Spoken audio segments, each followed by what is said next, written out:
Man, I've seen some crazy things on the road, you know. I've been driving these trucks for over 2 decades, coast to coast and border to border. You see things out here that most people won't believe. But this still gives me shivers. I believe it was back in 2018. Yeah, 18. I've got a load from Portland, Oregon to Albuquerque, New Mexico. Nothing extraordinary, just your average dry items. It was late summer, and the air was dense with humid heat that sat on you like a wet blanket. I stopped for the night at a truck stop outside Boise, Idaho. You know the type, greasy spoon restaurant attached, flickering neon signs swarming with exhausted moths. I filled up Big Bess, as I refer to my rig, then got a burger and a black coffee. That's when I first saw it. This old beat-up automobile was parked across the lot, hiding away in the shadows. I don't recall the brand or model. I've never been a vehicle enthusiast, but it was the color that captivated me. This sickly, fading yellow resembles ancient teeth. And it was dusty, sir, like if it had been sitting there for days. I didn't think much of it at the moment. Truck stops attract a diverse range of people. I assumed it was simply some guy down on his luck. I finished my coffee, hopped back into Big Bess, and began the road again. Now, I'm not one for rushing a haul. I take my time, appreciate the view, and listen to some excellent country music. But as the kilometers passed, I began seeing that yellow automobile again. At first, I assumed it was a coincidence. You know, same roadway, same direction, destined to meet paths. But it kept occurring. That nasty yellow automobile was always there when I stopped for gas or took a break, always lurking in the shadows, whether a few spots down or across the lot. It began getting to me, you know. I found myself checking my mirrors more often, monitoring the road behind me. My instinct told me something was wrong. One night, I stopped into a rest station in Wyoming. It was late, perhaps 2 a.m., and the location was desolate. Only me, Big Bess, and the wind screaming through the woods. I decided to take a sleep and attempt to shake off the bad sensation. I awoke with a start, my heart racing in my chest. The interior of the taxi was chilly, and a heavy fog had swept in, leaving everything in eerie quiet. I wiped my eyes, attempting to get the sleep out of my mind. And that's when I noticed it. The yellow automobile. It was parked right next to Big Bess, so near I could almost reach out and touch it. The fog was so dense that I couldn't see who was inside, but I could sense eyes watching me. I'm not sure what came over me, but I snapped. I grabbed my tire iron, which I keep beneath my seat for emergencies, and slammed open the cab door. "All right, that's it," I screamed through the gloom. "I don't know who you are or what you want, but leave me the hell alone." Silence. The fog seemed to draw in closer, choking me. I took a step nearer the automobile and raised the tire iron. The fog then dissipated almost as fast as it had formed. The yellow automobile was gone, vanished without a trace. I stood there for a long time, heart beating, clutching the tire iron in my hand. The sun began to rise, coloring the sky in shades of orange and pink. I felt dumb, afraid, and more alone than I had ever been in my life. I never saw the yellow automobile again, but even now I can't escape the sensation that I was being watched, followed, and stalked. And every time I see a beat-up old car, particularly one painted that sickly, faded yellow, I get a shudder down my spine. Because out here on the open road, in the great nothingness of this country, you never know what's waiting in the darkness. Story 2. Let me tell you, after years of moving freight, you get used to the stillness. The engine hum and the wind blowing past your rig serve as your music out here in the middle of nowhere. But this was different. This was the type of silence that crawls under your skin and causes the hairs on the back of your neck to stand on end. A few years ago, I was on a run from El Paso, Texas to Denver.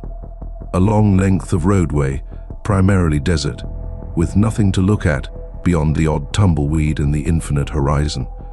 I was pressing through the night, attempting to make up time, when I saw a sign advertising Dusty's Diner. I'd never heard of Dusty's before, despite having traveled almost every back road this side of the Mississippi. But my stomach was grumbling, and the coffee in my thermos had gone cold hours before. I figured it was worth a try. Pulling up to the restaurant was like going back in time. One of those old-school establishments, chrome and neon, seems to have been unchanged since the 1950s. A few more trucks were parked out front, with their drivers nestled inside, basking in the warm light of the windows. I killed the engine, and then it struck me. The quiet, not a single sound. There are no crickets singing, no wind howling, and not even the distant rumbling of another vehicle on the highway. The world seemed to have gone silent. As I stepped out of my rig, the air seemed thick, charged as before a thunderstorm. My phone buzzed in my pocket, so I took it out, anticipating a call from dispatch. But the screen was black, dead. I tried turning it on and off many times, but nothing happened. Then I observed the other drivers, who were crowded inside the restaurant, were beginning to emerge. Faces paled, eyes wide with an unfamiliar expression of uncertainty and terror. "What the hell is going on?" one of them said, his voice barely audible. "Don't know," another said, his eyes darting about uncomfortably. "My phone's dead, radio's out, everything's fried." We examined all of our gadgets, but the results were the same. Phones, CB radios, and vehicle engines are all dead, as if someone had turned off the electricity to the whole building.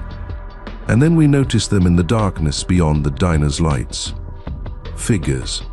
Tall, lean, and almost skeletal, their bodies were concealed behind long, flowing robes.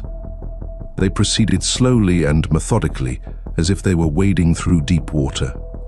There are no faces, just shadows, where the heads should be. A chilly fear grabbed my heart. I'd never believed in ghosts or monsters. I assumed they were merely tales people made to terrify one another. But standing there, seeing those monsters emerge from the darkness, I realized something was very wrong. "We gotta get out of here," one of the drivers remarked, his voice trembling with fear. He ran for his vehicle, but one of the creatures rushed with inhuman speed, stopping him before he could reach the cab. We could hear him scream, a high-pitched, frantic cry that was swiftly drowned out by the stifling quiet. The remainder of us dispersed, dashing wildly in all directions. I could hear the other vehicles behind me. Their footfall were heavy and anxious. However, the statistics were quicker. I seen one of them reach out, its long, bony fingers wrapping around the ankle of the motorist next to me. He cried and disappeared into the darkness. I did not glance back. I simply continued running, my lungs hurting and my legs begging me to stop. But I was unable to stop, not when those creatures were still around. I'm not sure how long I ran, but I finally stumbled out of the darkness into the highway. The first rays of morning were just beginning to appear over the horizon, creating a faint light on the desolate road. My vehicle had vanished, along with the other trucks and the cafe itself. It seemed as if the whole building had gone into thin air. I eventually flagged down a passing trucker a few hours later. He drove me to the closest town, where I notified the authorities. They didn't trust my tale, of course. They thought I was insane, saying I had probably fallen asleep at the wheel and dreamed the entire affair. But I remember what I saw that night, and I know that somewhere out there, in the great expanse of this nation, the laws of reality bend and the darkness contains something genuinely awful. Story 3. They claim you get connected to your rig after a time. Spend enough hours behind the wheel and nights sleeping in that cabin, and it will become your home on the road. But nothing could have prepared me for what happened to Big Blue. I had been running routes for nearly 5 years before I acquired him. a 1978 Peterbilt 359, a vintage beauty. Big Blue, he was a fixer-upper when I bought him, but I put my heart and soul into that truck. We rebuilt the engine, cleaned the chrome, and even gave him that unique blue paint job that turned heads wherever we went. And Big Blue always appeared to reciprocate the favor. He was dependable, tough as nails, and never caused me any difficulty. He and I worked together to transport goods throughout this vast country. However, there were some things. At start, everything seemed little. When I turned on the engine, it would purr almost like a cat, or how the headlights appeared to follow me around at night. Naturally, I shrugged it off. I assumed it was simply my imagination, becoming too connected to a piece of metal and rubber. Then the dreams arrived. Vivid, passionate visions of flying through the stars and planets drenched in bizarre alien light. Big Blue is at the core of it all. But that wasn't the vehicle I knew. This was not like before, sleek and strong, with shimmering blue lines throughout its body.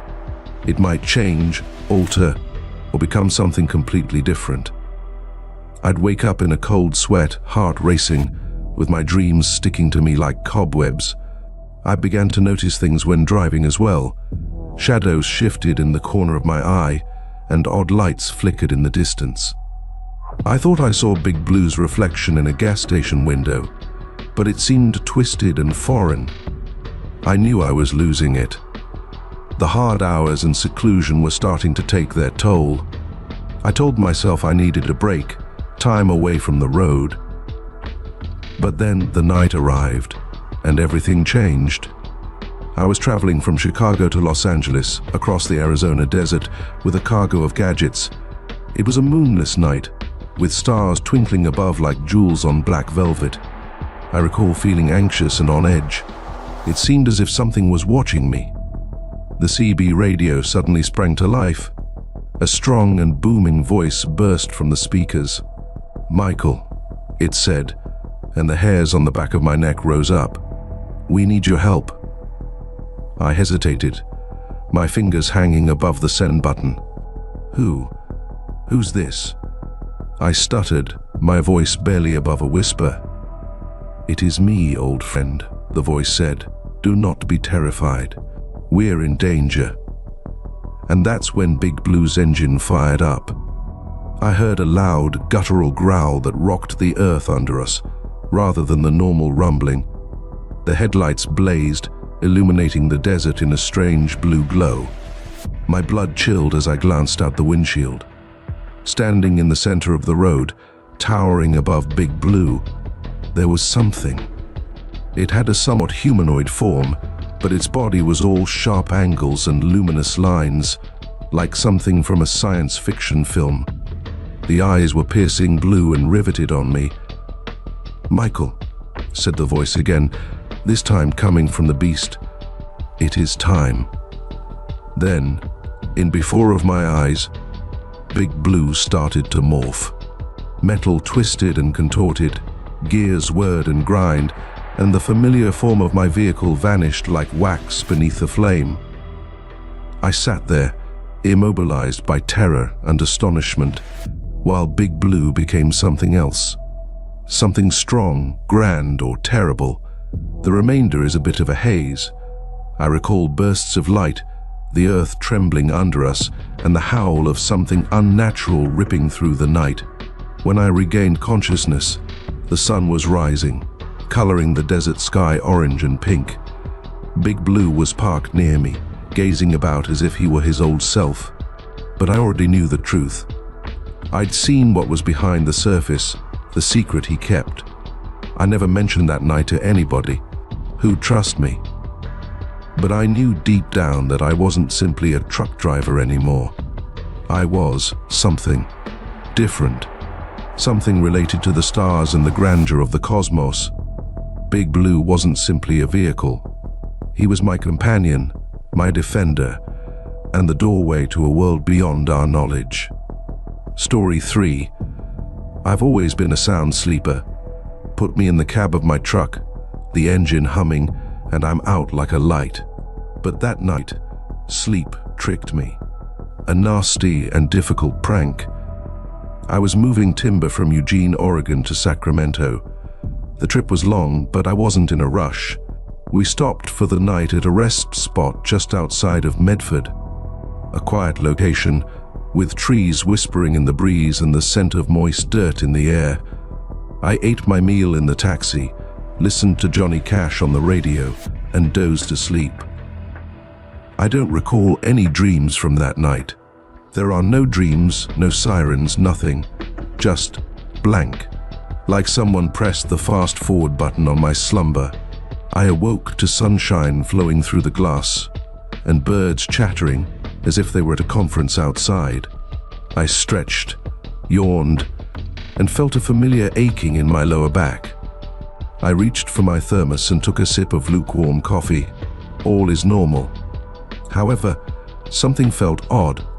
The air smelled strange, sharper and cleaner.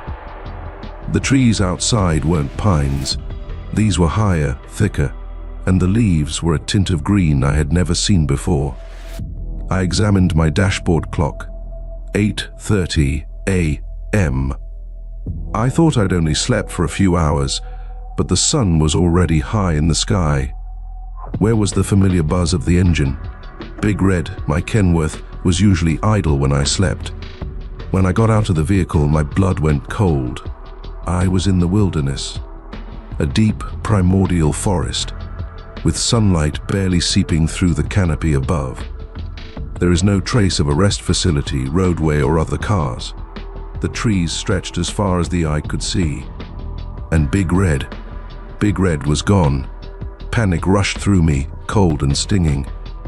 I swung around, looking for any landmark or indication of civilization. Nothing. Just endless, quiet. Trees.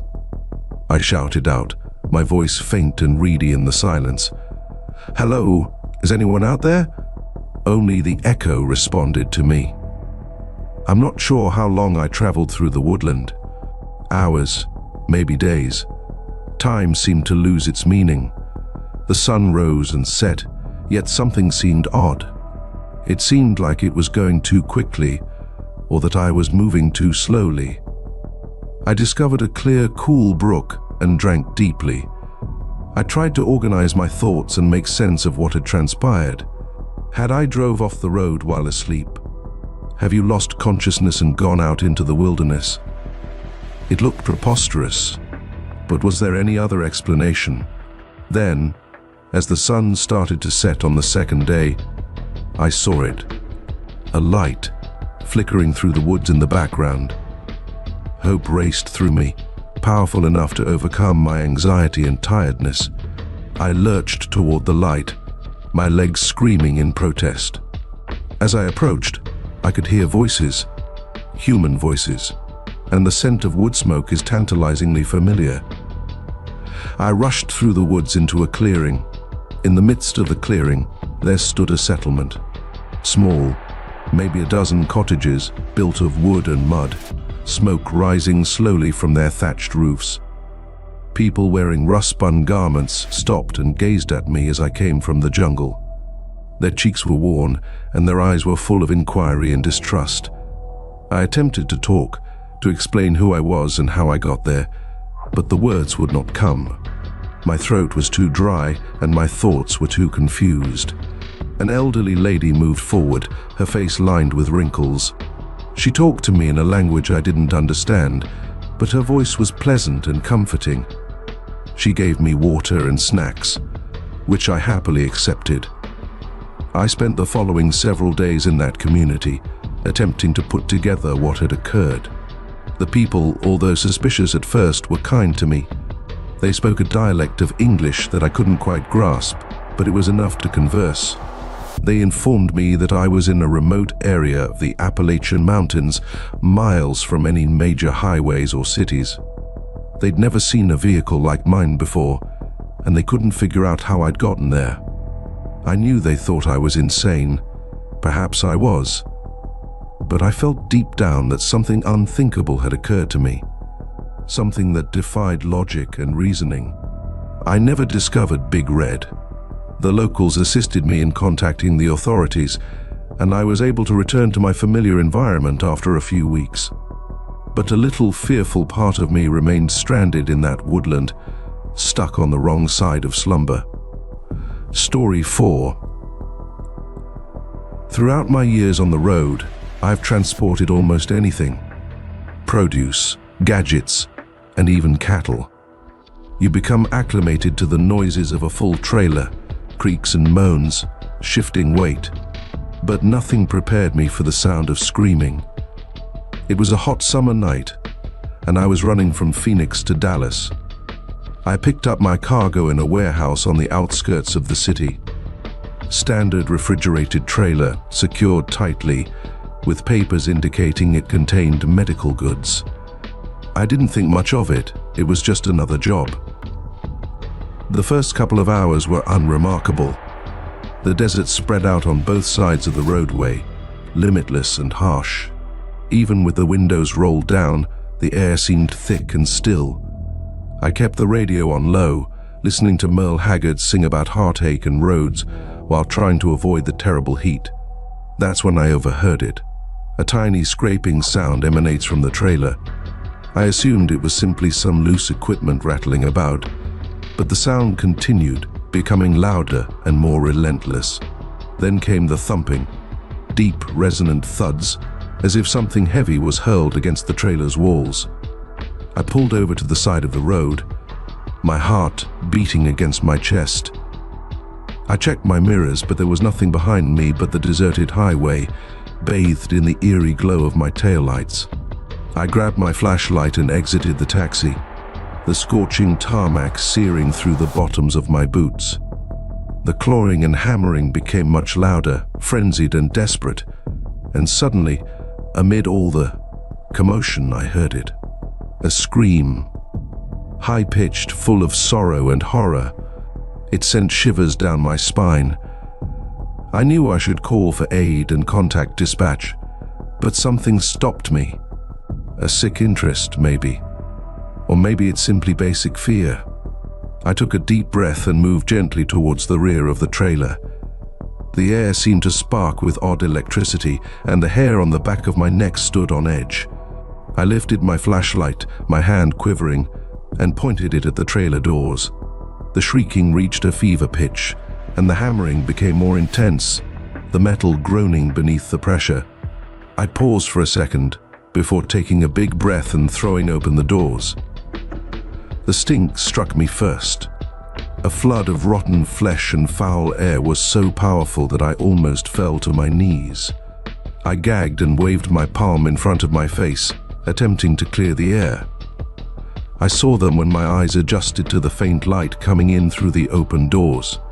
Bodies. There must be dozens, if not more.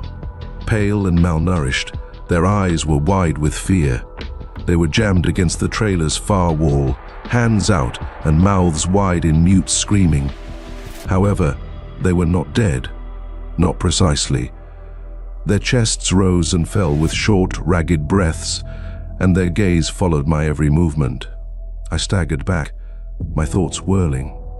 What the heck had I gotten into? These were not medicinal supplies. These were persons. But they were different. Their skin was clammy and almost transparent, and their eyes shone with an unearthly brightness. One of them, a young lady with matted hair and ragged clothing, sprang at me, her hand extended and her fingers curled like claws. I slammed the doors shut, just as her frustrated cry echoed throughout the trailer. I remained there for a long time, my pulse racing in my chest and the stink of rot filling my nostrils. I knew I needed to do something, but what? Call the cops? They wouldn't believe me. What about calling dispatch? They'd think I'm nuts. Finally, I did the only thing I could think of. I went back into my truck, shut the doors, and drove.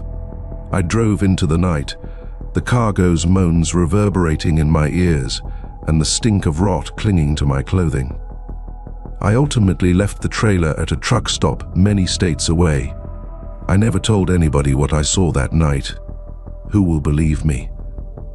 But occasionally, Late at night, when the wind is howling and the shadows are deep, I can hear the screaming, a sobering reminder that certain things are better left alone, buried away in the dark. Story 5. I've always been a CB radio operator. Sure, everyone has sophisticated cell phones and satellite radios these days, but there's something about the crackling of static, the faint voices cutting through the airwaves that ties you to the road, to the other cars out there in the dark. But this was different. It was a frigid December night, and I was carrying Christmas decorations from Denver to Salt Lake City. Snow was falling heavily, creating a thick blanket of white on the roads, making the travel sluggish and perilous. I had the CB on, largely listening to other truckers' conversation about road conditions and weather updates. Then the static struck, a sudden explosion of white noise, so powerful that I jumped in my seat. I grabbed for the volume knob, but before I could lower it, a voice broke through the static. A woman's voice, soft, melodious, with a trace of melancholy, perhaps. It was difficult to tell through the interference. "Can anyone hear me?" she said, her voice barely a whisper. "Please, I need help." I paused, my fingers hanging above the send button. I'd heard reports of weird broadcasts and inexplicable voices over the CB, but I discounted them as pranks or hallucinations. But this felt different, real. "Hello?" I replied, my voice uncertain. "Who's this?" The static became louder for a bit before the woman's voice returned, stronger this time. "My name is Sarah," she answered. "Please, you must trust me. I'm trapped." "Trapped?" I replied, my brow furrowed. "Trapped where?" "I don't know," she responded, her voice full of worry. "It's chilly and dark. I cannot see anything. There are things here. Please assist me." I wasn't sure what to say. Part of me wanted to write it off as a hoax, a terrible joke. However, there was something in her voice, the desperation in her tone, that sounded real. "Where are you?" I asked, my voice barely audible. "I don't know," she said, her voice cracking. "I'm not sure how I got here. It's like another universe. If you can hear me, please don't hang up." I paused for a second, my thoughts whirling. Was I actually speaking to someone stuck in another dimension? It felt impossible and ridiculous, but I couldn't escape the idea that this was genuine and that this lady, Sarah, was counting on me. "I'm here," I said, my voice steady. "I'm listening."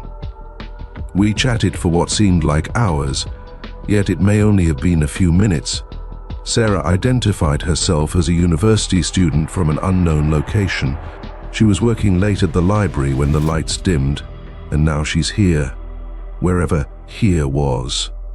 She described a location of eternal darkness, a barren landscape enveloped in mist. She said there were things present.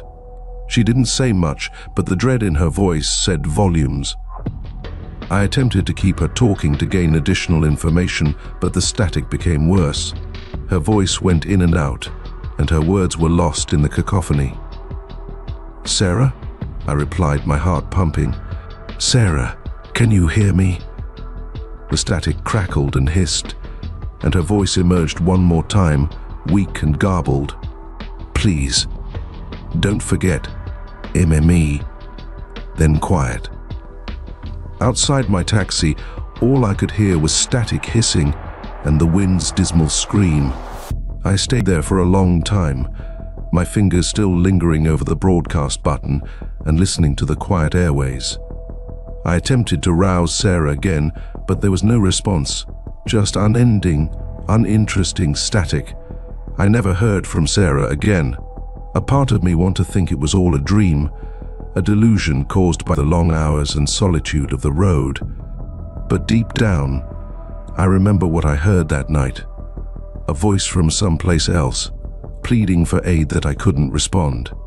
And occasionally, late at night, when the static crackles on the CB, I can almost hear her voice again, speaking through the silence, a frightening reminder that certain roads lead to places we were never intended to travel.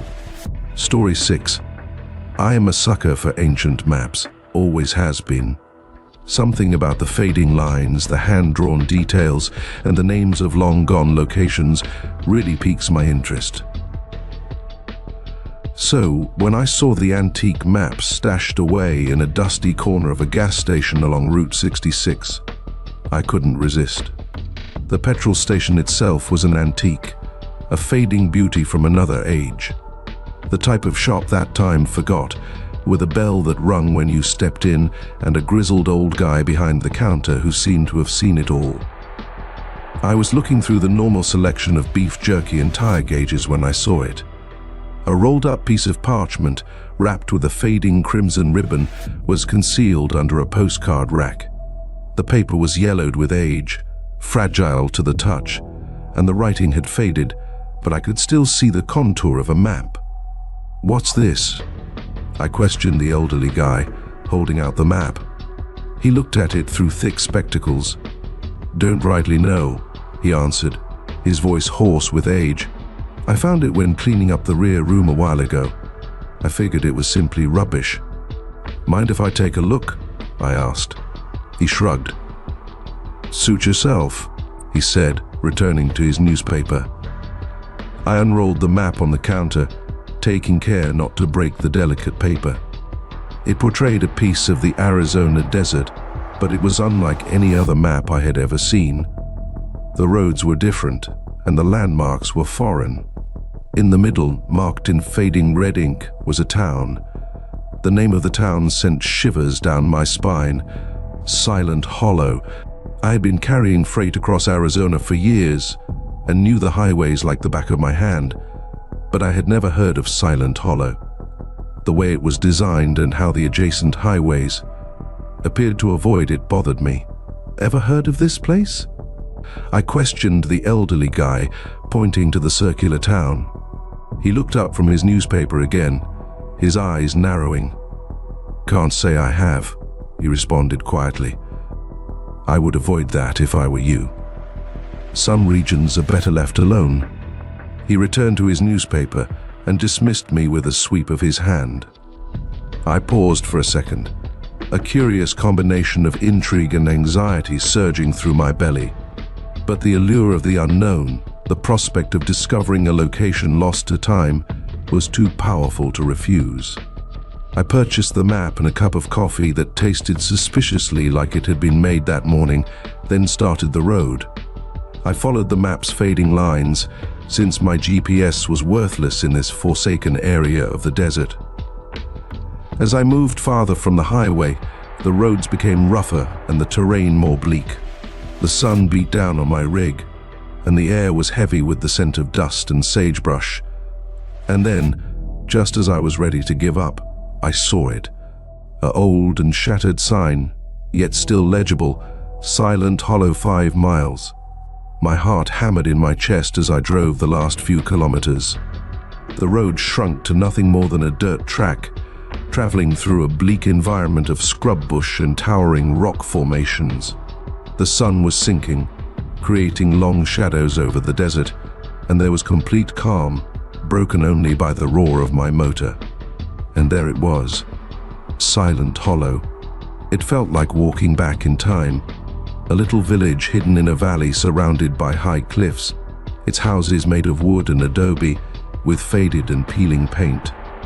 A single dirt road wound through the heart of town, past deserted businesses and boarded-up residences. The quiet hit me the most. There is no sound of automobiles, conversations, dogs barking, or wind chimes. There's only quiet, a thick, suffocating quiet that appeared to bear down on me like a bodily burden. I parked my trailer on the outskirts of town, my stomach churning with worry. I should have gone back, I knew, but something urged me to remain, to discover what mysteries this abandoned area had. As I got out of my truck, the quiet enveloped me, emphasizing every squeak of my leather boots on the dusty ground. The air was silent and thick, with a slight metallic flavor that I could not identify. I went along the quiet street, my palm resting on the handle of my pocket knife, my senses heightened. The buildings were all tightly shut up, with dark and vacant windows. There are no traces of life anywhere. I arrived to the heart of town, a little square with a dried-up fountain in the middle. And that's when I saw them, the shadows. They moved around the edges of my vision, darting between buildings and lurking in doorways. Too quickly to get a distinct picture, but it's obviously there. They are watching me. I turned around, my pulse thumping, but there was nothing there. Just an empty street, motionless buildings and stifling stillness. I ran. I hurried back to my rig, my boots kicking up dust, and the shadows seemed to follow me, always just out of reach. I jumped into the driver's seat, started the engine, and drove out of Silent Hollow without looking back. I never went back. I never told anybody what I saw that night. But occasionally in my nightmares, I can hear the quiet, a deafening, soul-crushing quiet that speaks of forgotten things, of secrets better kept hidden. Story 7. I've always been skeptical. What about Bigfoot, Mothman, the Jersey Devil, and other cryptids? People tell each other scary tales over a campfire. Or so I thought. See, I have a dash cam in my truck. Safety comes first, you know? Plus, it came in useful a few times to prove I wasn't at blame in those fender benders. But what it captured that night in the Adirondacks made me reconsider my reservations. It was late October. The leaves were turning gorgeous hues of crimson and gold, and the air was crisp with the scent of pine and wood smoke. I was transporting maple syrup from Vermont to New York City via the picturesque route via the Adirondack Mountains. The sun had already set, leaving long shadows among the woods, and a light fog was drifting in, clinging to the valleys like wisps of smoke. I was riding along a 2-lane highway, the only sound being the hum of my motor and the odd hoot of an owl, when something grabbed my attention in the headlights. A figure, tall, at least 8 feet tall, with black fur, loping over the road front of me. It moved with incredible speed and agility for a vehicle of size, vanishing into the woods on the opposite side of the highway before I could even use the brakes. I slammed the brakes nevertheless, my heart thumping in my chest and my mind trying to grasp what I had just seen. It couldn't have been a bear. It wasn't that huge and didn't move like that. And that was certainly not human. I pulled over to the side of the road, hands trembling, and groped for my dashcam. It had to have gotten it, whatever it was. The camera was installed on my windshield, capturing everything. I struggled with the controls, rewinding the tape, my pulse racing with terror and excitement. So there it was. The thing was as visible as day, loping across the road in front of my pickup. There was just a few seconds of film, but it was plenty. Enough to send shivers down my spine and for the hair on the back of my neck to stand on edge. I viewed the tape many times, each time becoming more persuaded that I'd recorded something absolutely exceptional. This was not a scam, nor was anybody dressed in a costume. This was genuine. I needed to show someone, tell someone. This was unequivocal evidence that the things that go bump in the night are more than simply tales. I grabbed for the memory card, ready to download the film and share it with the world. However, as I closed my fingers around the card slot, it was vacant. The memory card was gone. I tore apart the cab of my vehicle, seeking everywhere I could think of, but it was in vain. The memory card, the sole record of what I had seen that night, was disappeared. I proceeded on my journey to New York City, my thoughts racing and my stomach churning with a combination of amazement and anxiety. Had someone taken the card? Or had something else?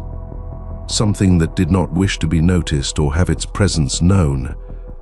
I never discovered the missing footage, and a part of me is happy, because certain things should remain unknown, shrouded in the darkness. But every time I go through the Adirondacks, particularly at night, when the fog comes in and the shadows deepen. I can't help but wonder what else is out there, watching from the woods just beyond my headlights range. Story. I've always been a tattoo guy. When I was 18, I got my first one, a skull and crossbones on my bicep, representing freedom and living life on my own terms.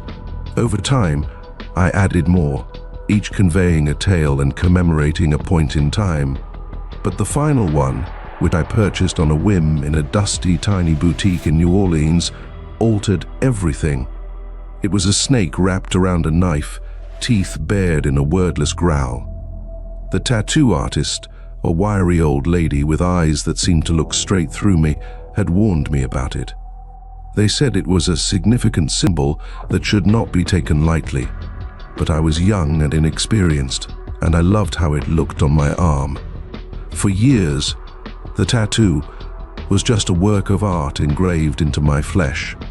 But then, slowly and softly, things began to alter. It started with the dreams. I experienced vivid, scary nightmares of shadows and whispers, chilly scales and deadly teeth. I'd wake up in a cold sweat, the image of the snake tattoo etched in my head, its eyes appearing to follow and watch me. Then came the desires, the sudden want to lash out, to harm, to demolish. It was like a voice whispered in the back of my mind, pushing me to succumb to my worst desires. I tried to ignore it and reason it away. Stress, I told myself, too much time spent on the road. But I sensed there was something wrong. Something was shifting inside me, something dark and terrible. And then, one night, it occurred. I was transporting a shipment of electronics from Atlanta to Memphis via Mississippi's winding roads. It was a moonless night, with just my headlights and the odd flickering neon sign of a wayside cafe providing illumination. I was exhausted and on edge, and the whispering in my head became louder and more forceful. I stopped over at a rest stop, intending to get a few hours of sleep. As I laid down in the sleeper cab, the tattoo on my arm started to burn. It felt like someone was holding a hot iron to my flesh, and the agony was so acute that it brought tears to my eyes. When I gazed down at the tattoo, my blood raced cold. The snake was moving.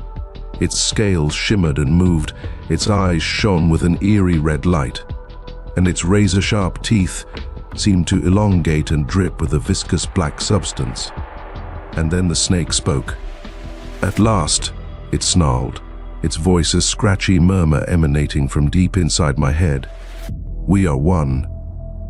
Panic rushed through me, cold and stinging. I tried screaming, but nothing came out.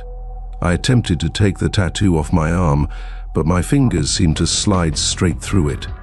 The snake chuckled, making a deep, guttural sound that rang throughout my bones. "You cannot escape me," it whispered. "You and I are connected together, and now we'll have our retribution." The rest of the night was a blur. I recall violent flashes, my engine roaring, and someone screaming in terror. But it wasn't me. Not really. The snake was in control of my body, behaviors, and thoughts. The following morning, I awoke in a ditch with my trailer overturned and the goods spread over the roadway. My body hurt, my clothing ripped, and my hands were covered in blood. I crawled out of the debris, my thoughts whirling from the previous night's terror and guilt. What did I do? What had the snake caused me to do? I realized I couldn't remain and face the ramifications of what had occurred. So I ran. I abandoned my rig, my goods, and my life, and vanished into the vastness of the open road. I've been on the run ever since, plagued by the memory of that night and the knowledge that the snake is still with me, coiled around my soul, waiting for the next chance to seize control. I've done everything to get rid of the tattoo and break the tie between us. New Orleans has doctors, priests, and even a voodoo priestess. But nothing works. The snake has become a part of me and refuses to let go. I'm not sure how much longer I can resist it, How much longer can I maintain my sanity and humanity? But I know one thing: the ink grabs grip and never lets go. Story 9. I have always been a rule follower. Pick up and deliver the cargo with no questions asked. But all changed with the Blackwood delivery. I believed it was a normal pickup. A little wooden package, barely larger than a bread box, was waiting for me at a station in Salem, Massachusetts. The papers said that they were antiques, delicate, and should be handled with care. Destination: New Orleans, Louisiana. Simple enough. I put the container onto my truck, placed it next to a cargo of antique furniture, and hit the journey. It was a lengthy journey, but I had plenty of time. Plus, I always liked driving along the East Coast, seeing the changing landscape and the history that seeped out of every truck stop and restaurant. But this container, it began to get to me. It was impossible for me to pinpoint. It was only a sense, a prickling in the back of my neck if I approached too near. The visions were weird and realistic, with cobblestone walkways, gaslight lights, whispering voices, salt water, and decay. One night, I awoke in a feverish sweat, my dreams sticking to me like cobwebs. I couldn't get over the sensation that something was wrong. I got out of my sleeper cab and returned to check on the box, attracted to it like a moth to a flame. The depot had been dark and lonely when I picked up the container, but now, with the intense glare of the loading dock lights, I could read the lettering on it more clearly. It was addressed in fading ink to Mr. Elias Blackwood, 13, Rue Royale, New Orleans, Louisiana. There is nothing exceptional about this, except Rue Royale was a well-known location in New Orleans. A stately old home, rumored to be haunted, has been converted into a museum. I visited a few years ago and was enthralled by the legends of the prior owner, a rich trader called Elias Blackwood. But Elias Blackwood died in the 1800s. Centuries ago, a chilly fear came over me. What was I transporting inside that crate? And who was it truly intended for? I tried to dismiss it, telling myself it was all a coincidence. But the sense of uneasiness became greater with each passing mile. The voices became louder and more forceful as the dreams developed. The fragrance of seawater and rot emanated from the container, soaking through the wooden slats. By the time I got to New Orleans, I was a disaster. I'm exhausted, worried, and can hardly function. I knew I should simply deliver the package and be done with it, but I couldn't escape the fear that something bad might happen if I did. I parked my truck a few streets from 13 Rue Royale and sat there for a long time, my head racing and my stomach churning. The container seemed to pulse with a faint, spooky glow in the trailer's darkness. Finally, I couldn't bear it any longer and got my crowbar, returning to open the package. I needed to know what was within. As I pulled open the lid, the wood cracked and moaned, unleashing a wash of the same cloying aroma, which was now stronger and nearly overwhelming. A heart was found snuggled among yellowed packaging materials, a wonderfully preserved human heart with elaborate engravings that seemed to wriggle and move before my eyes. I staggered back, my stomach churning, and dropped the crowbar with a crash. The heart beat briefly before being silent. I slammed the container shut and bolted. I went as quickly as I could, leaving the container, the heart, and the mystery of Elias Blackwood behind. I never delivered the container. I abandoned my rig on the outskirts of New Orleans and have never looked back. I'm not sure what happened to the container, the heart, or Mr. Blackwood's final delivery, and part of me does not want to know. But occasionally, late at night, I can still smell the sea and rot, a terrible reminder that certain things should be buried and lost to time. Story 10. I've always maintained that if you want to hear a tale, locate an elderly truck driver. We've seen everything from coast to coast and then some. However, this narrative differs. It's the kind of narrative that causes you to reconsider everything you thought you understood about the world. It all began in the Crossroads Diner, located just outside Winslow, Arizona.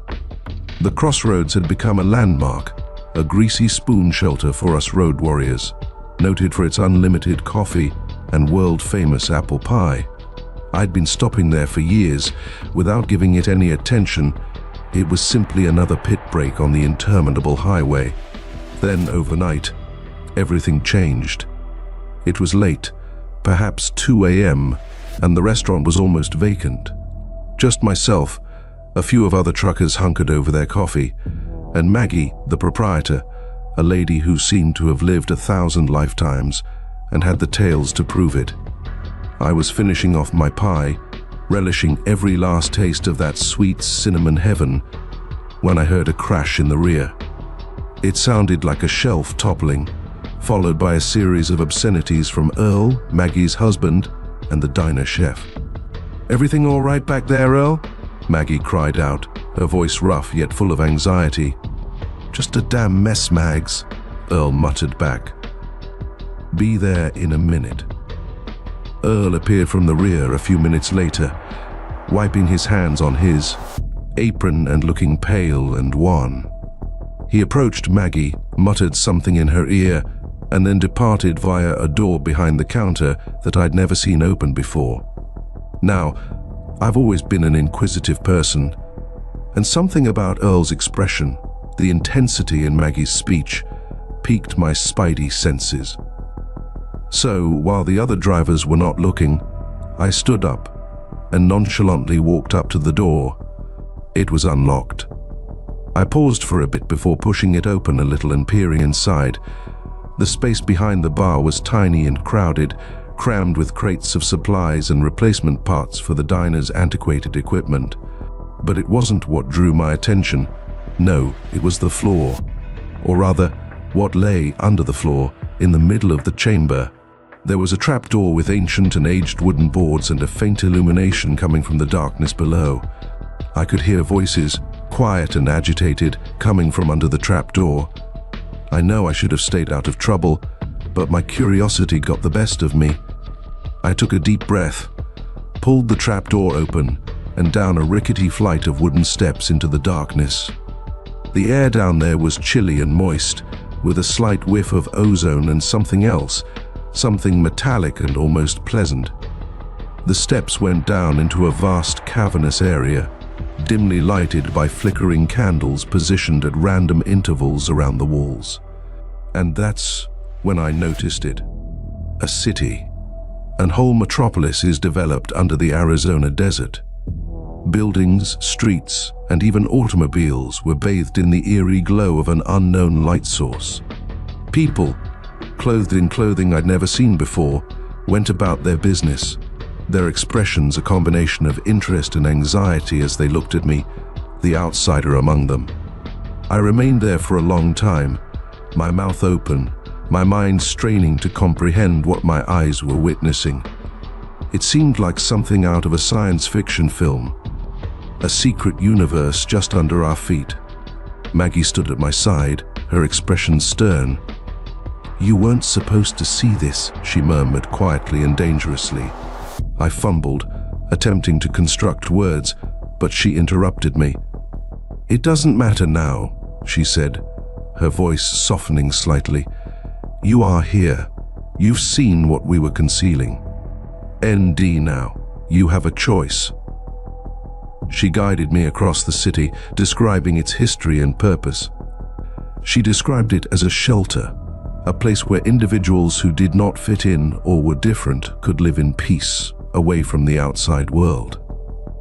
She led me to see the city's leaders, a group of men and women who looked at me with both hope and terror. They informed me about the risks they faced, threats from the outside world, and the continual worry of being discovered. And then they requested for my assistance. I spent the following 3 days in that city under the Crossroads Diner, learning their habits and comprehending their anxieties. I observed their technology, culture, and manner of life. And I realized they weren't all that different from us, the folks above. They simply wanted to live in peace and be left alone. When it was time for me to depart and return to the world above, I made them a promise, a pledge to keep their secret safe from those who would exploit or destroy them. I kept my word.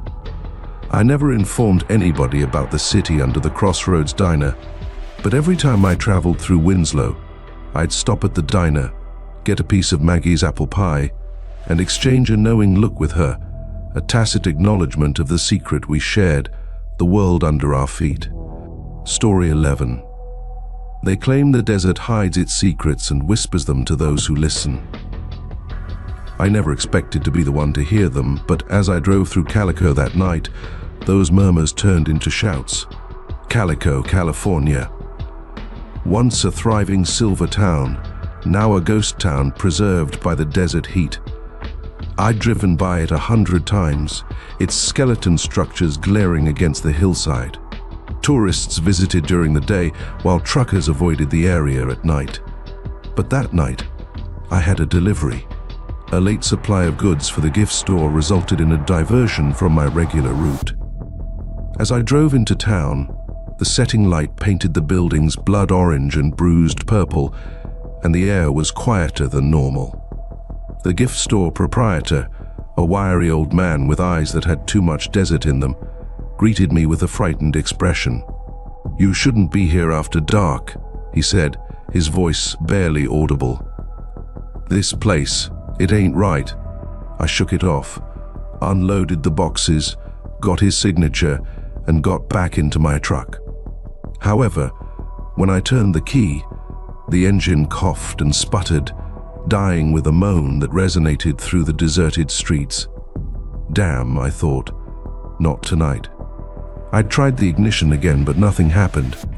Only the click of the ignition and the heavy quiet of the desert closing in. I suspected it was the battery, perhaps the alternator. I took my flashlight and toolbox, the metal chilly against my hand, and got out of the truck. The air became cooler, and a breeze whistled through the buildings, conveying the tiniest trace of voices. I opened the hood and began examining connections, the wind blowing my hair over my face. The voices became louder, from whispers to murmurs, then to furious screams and the clang of spurs on wood. I shined my flashlight around, but nothing was there. Only the deserted street, the shadows growing as the final sliver of light fell below the horizon. Then I saw them. Figures emerge from the shadows and take form in the fading light. Men and women clothed in the rough clothes of miners and townspeople, with emaciated features and eyes glowing with a cold, ghostly light. And they were furious. One of them, a tall, bearded guy with a severe scar across his face, moved forward, his palm resting on the buttstock of a revolver that shimmered like hot smoke. "You're trespassing," he hissed, his voice hoarse and emanating from all about me. "This town, it belongs to the dead." I attempted to speak, to explain that I was just passing through, but my voice got stopped in my throat. The creatures drew closer, their features distorted in wrath, their eyes searing into me. I could feel their rage, anguish, and desire for vengeance emanating off them like fire from a furnace. They were Calico's ghosts, I concluded, the spirits of individuals who had lived and died in this town, their souls attached to their last resting place. And they weren't pleased with my presence. The bearded guy pulled out his handgun, the metal glittering even in the dimming light. "This town ain't big enough for the living and the dead," the man said. "And tonight, you sleep with the ghosts." He cocked the hammer, and the sound resonated across the deserted streets like a death knell. I braced myself, knowing there was nowhere to escape or hide. But just as the bearded guy was ready to squeeze the gun, a gentle but distinct voice came from behind me. "Leave him be, Jebediah." I turned to find the gift store owner standing there, his face lit by the light from my flashlight. He carried a light in one hand, its flame flickering in the breeze and throwing dancing shadows on the nearby houses. The ghosts paused, their fury temporarily forgotten. The bearded guy, Jebediah, lowered his rifle slightly and narrowed his gaze. "This ain't your concern, old man," he yelled. "Go back to your trinkets and leave us to our business." The elderly guy shook his head, his stare steady. "This town is as much his as it is ours," he stated with a forceful voice. "He's just passing through like all of us." He walked forward, putting himself between me and the spirits. "Go on, Jebediah," he murmured, his tone quiet but steady. "Let him be." The ghosts swayed, their shapes flashing in the breeze. Jebediah looked at me, his eyes filled with rage, and then disappeared with a growl, disappearing into the darkness with the rest of the phantom horde. The elderly guy turned to me, his face etched with tiredness. "You better be on your way," he murmured, his voice barely audible. "And never come back here after dark. Some wounds do not heal, even after death." He turned and returned to his business, his light casting a lonely glimmer in the growing darkness. I did not need to be warned again. I rushed into my truck, the engine suddenly screaming to life, and drove out of Calico, the voices of the dead resonating in my ears long after the town had vanished from sight. Story 12. It was a scorching August night in Texas, the type when the air seemed thick and heavy, like breathing through a damp cloth. I was driving a shipment of electronics down to San Antonio, but I was running behind time due to a flat tire around Amarillo. I continued on, hoping a strong cup of coffee at the next truck stop would keep me going. I spotted him just after midnight, somewhere outside of Fredericksburg. A young man, perhaps no older than 20, stood by the side of the road with a bag and a thumb sticking out. Now I know not to pick up hitchhikers, particularly this late at night. Company policy, my wife's continuous cautions, and common sense all urged me to continue driving.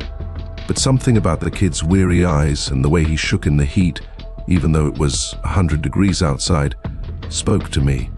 "Get in," I said quietly, opening the passenger door. He rushed in, saying a heartfelt thank you as he threw his bag on the floor. He was merely a thin youngster, dressed in a faded band t-shirt and tattered knee denim.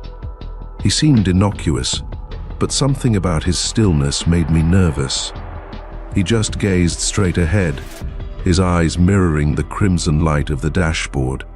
"Heading south?" I inquired, attempting to break the ice. He only nodded without meeting my gaze. "Where you headed to this time of night?" I tried again. He eventually turned to face me, and for the first time, I saw his eyes were red, as if he had been sobbing. "San Antone," he said, his voice scarcely audible. We traveled in quiet for a time, with just the hum of the motor and the odd crackling from the CB radio. I tried making small chat, asking about his family, what he did, anything to break the stillness. He offered me one-word responses, his focus never leaving the road ahead. Then everything went odd. I was midway through a tale about a strange encounter with a grizzly in Montana when I looked across at him. He was gone, vanished. I glanced around the cab, inspecting the passenger seat, the floor, and the space behind the seats. Nothing. The youngster, his bag, and all of his stuff were gone.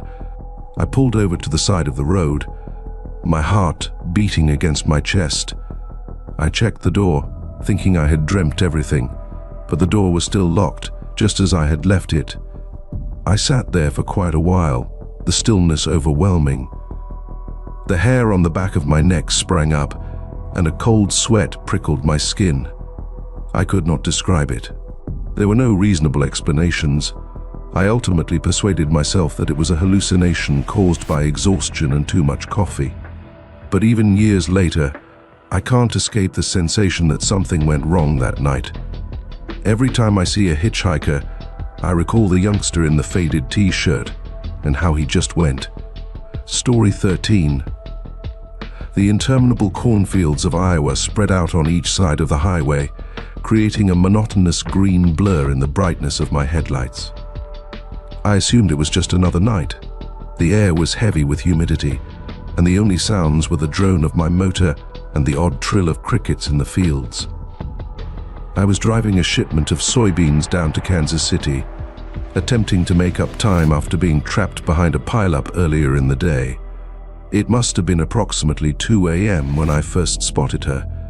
A little person, just visible at the fringe of my headlights, stood by the side of the road.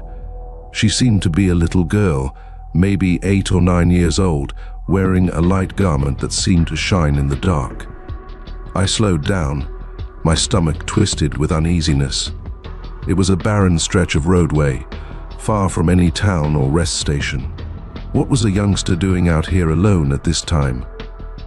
As I approached, she turned her head toward me, and I swear I saw a flash of something strange in her eyes, a gleam that sent goosebumps down my spine. I paused, my foot hanging over the brake pedal. Part of me wanted to stop and make sure she was all right, but something deep inside me, a primitive impulse, urged me to keep driving. I told myself it was probably simply a reflection or a trick of the light. Perhaps she was with her family, camping out in the countryside. I tried to explain it away, but the picture of the girl in the white dress persisted in my memory, causing a persistent feeling of dread in my stomach. I drove on, my knuckles white on the steering wheel, my gaze fixed on the road ahead. Then, approximately 20 miles down the road, I saw her again. The same girl, dressed in the same white dress, stands on the other side of the roadway. This time, there was no denying it. That was her. My blood became chilly. I tightened my grasp on the driving wheel, my heart thumping in my chest. This was impossible. There was no way she could have come so far in the time it took me to drive. I even checked my mirrors, afraid that someone was toying with me, but all I saw was the lonely highway stretching out behind me. I tried to dismiss the sensation of dread, but it just became worse with each mile. Every few kilometers, like clockwork, I'd see her again, standing by the side of the road, her pale dress shimmering in the dark. Each time, the sensation of dread in my belly intensified, and a cold sweat prickled my skin. By the time I got to Des Moines, I was a disaster. I drove into a truck stop, anxious for a break, anything to distract me from the horrific pictures that were running through my head. I tried to convince myself that it was merely a fiction of my mind, a hallucination caused by exhaustion and the hypnotic monotony of the journey. But deep down, I knew better. Something was out there, chasing me, defying logic and reason. I resumed my journey, but the encounters did not cease. The girl in the white dress became a frightening figure, a continual reminder that something was wrong. I tried taking different routes, traveling throughout the day, and even listening to talk radio to keep my thoughts busy, but nothing helped. She was constantly there, a quiet phantom at the margins of my vision. I concluded the journey in a tense state, declaring I'd never drive that stretch of highway again. Even years later, I still can't describe what I witnessed.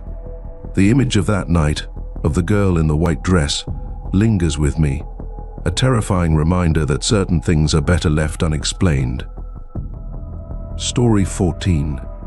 They claim that time is a flat circle, and that everything we've done or will do is happening right now. I sneered at that concept, thinking it was simply intellectual jargon, until I became caught on the echoing mile. No map shows the echoing mile anymore. It's a portion of ancient Route 66 in the Arizona desert that was bypassed by the freeway years ago. Locals claim it is haunted, with the spirits of those who perished there still walking the tarmac. But I never believed in ghost tales. I figured it was simply the heat playing games on people's heads. I was driving a shipment of electronics from Flagstaff to Kingman, using back routes to avoid traffic. It was a hot summer day, with the sun pounding down on my rig and the air shimmering with heat haze. I had the radio set to a classic rock station, attempting to avoid the boredom of the unending highway. That's when I noticed it. The sign, echoing mile next 5 miles, was partially concealed by overgrown weeds, with worn and flaking paint. I'd never seen the sign before, but something about it intrigued me. Perhaps it was the name, the promise of something unique, something off the beaten road. Perhaps it was simply the heat getting to me. Whatever the reason, I took the turnoff, my truck kicking up a cloud of dust as I left Route 66's familiar blacktop for the cracked and aged asphalt of the echoing mile. The road stretched out before of me, straight as an arrow, vanishing into the shimmering heat haze. The air became thick and oppressive, and the quiet was total, broken only by the rumbling of my motor and the odd screech of a hawk flying above. I drove for what seemed like hours, although I knew it couldn't have been more than a few minutes. The scene remained unchanged, flat, scrub-covered desert extending to the horizon in all directions. There are no other cars or indications of life, just the interminable road and stifling stillness. Then I spotted it ahead of me. A person stood in the center of the road, flailing its arms furiously. I slowed down and squinted through the heat haze. It was a young lady, her clothing ragged and dirty, her face pallid and tear-stained. She seemed afraid. I pulled over to the side of the road because my intuition told me something was wrong. The lady raced towards me, her eyes wild with fear. "Please," she said, her voice raspy and frantic. "You need to assist me. Here has been an accident." She pointed down the road, toward a curve that vanished into a clump of scraggly trees. "My husband is hurt. Please assist him." I did not hesitate. I grabbed my first aid equipment and followed the lady to the bend in the road. But as we approached the corner, my blood became cold. My truck was in the center of the road, its front end folded like an accordion, smoke rising from the wreckage. I found myself sleeping close to his shattered and mangled corpse. I stumbled back, gut churning and head whirling. It could not be. It was impossible. The lady shouted, a high-pitched, heartbreaking cry that reverberated throughout the empty terrain. And suddenly everything went dark. I awoke in my rig, the motor running, and the radio playing the same classic rock tune I had heard previously. The sun pounded down on my windshield, the air shimmered with heat haze, and the limitless asphalt of Route 66 stretched out before me. It seemed like a horrible dream, a nightmare that had faded with the early light. I shook my head, attempting to remove the cobwebs, convincing myself that it was simply the heat and my mind playing tricks on me. I went down my path, but I couldn't escape the sensation that something was wrong. The recollection of the crash, the lady, and seeing my own mangled body on the asphalt tormented me. A few miles later, I spotted it again. The sign reads, "Echoing mile, next 5 miles." My pulse was pounding in my chest as I reached the turnoff. I knew I should continue driving, but something drove me to return to that cursed stretch of road. The cycle repeated. The lengthy drive, the suffocating stillness, the lady, the accident, and the terror of seeing my own death. I was locked in a time and horror cycle, reliving the same horrible day over and over again. I'm not sure how many times I perished on the echoing mile. How many times did I replay that horrifying moment? But slowly, I began to notice little distinctions. A different music on the radio, a unique cloud formation in the sky. The woman's eyes have a distinct expression. I knew I had an option. I could keep repeating the same terrible cycle, or I could strive to get out. The next time I saw the lady in the road, I didn't stop. I swerved my truck, nearly missed her, and continued driving.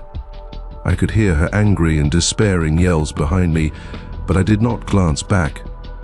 I drove till I reached the end of the echoing mile and returned to the familiar blacktop of Route 66.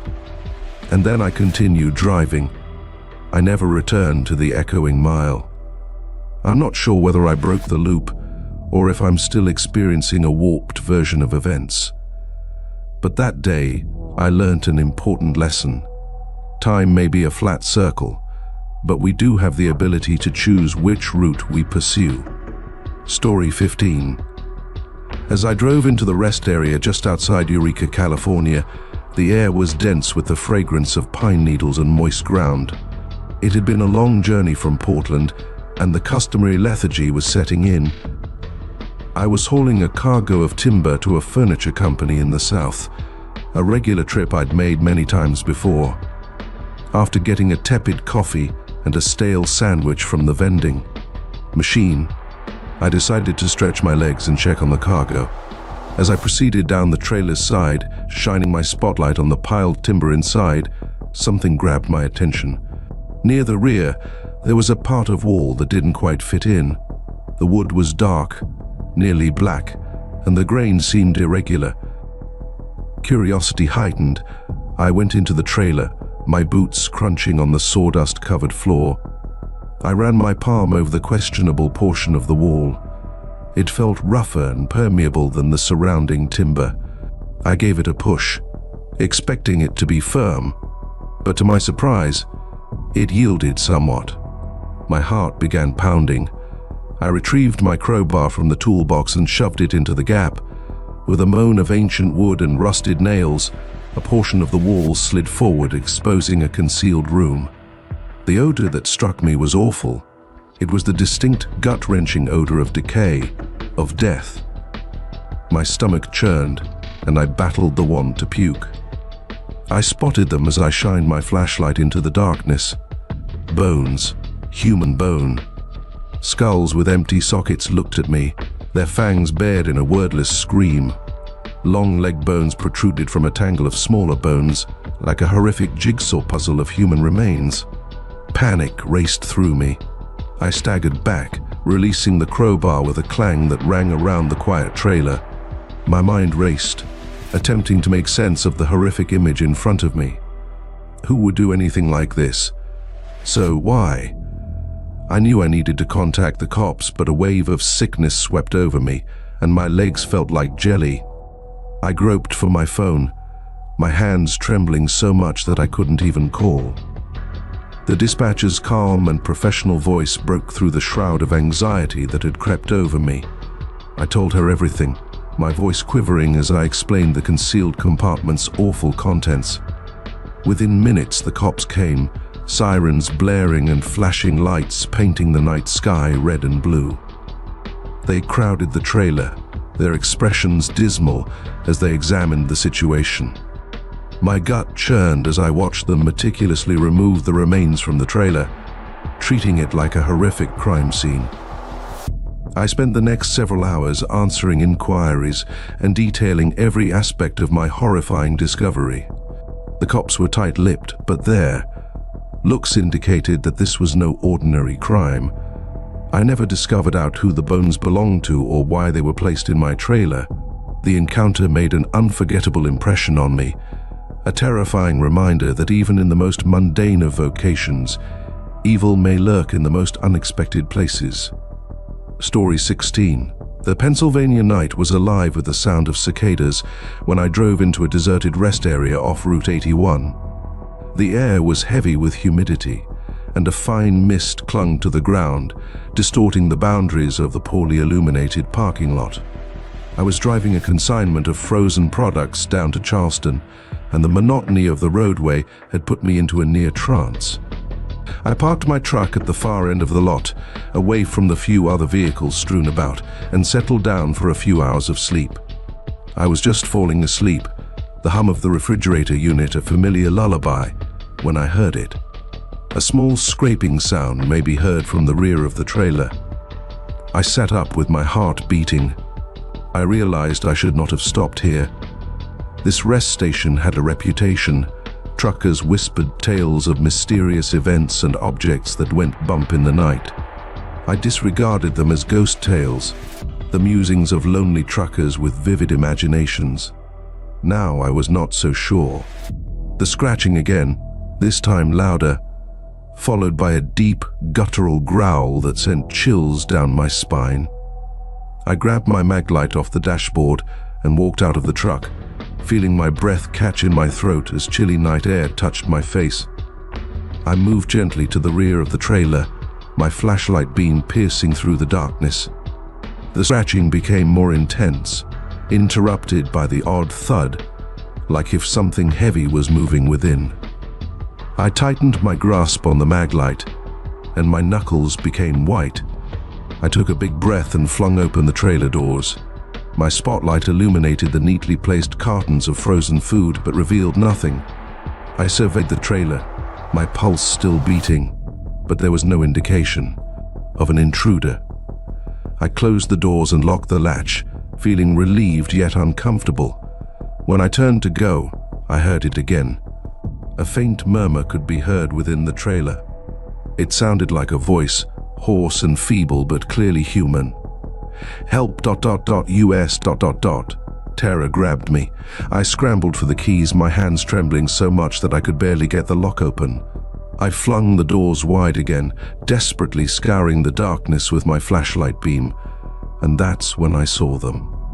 3 individuals were huddled in the far corner, their eyes gleaming in the dark. They weren't quite human. Their skin was light, almost transparent, and stretched tight over lengthy limbs and distorted features. Their enormous dark eyes gazed at me with a desire that chilled me to the core. One of the figures, the tallest of the 3, approached me, its long skeletal fingers stretching out. Its mouth extended in a wordless growl, showing rows of sharp, needle-shaped fangs. I slammed the door shut and fled.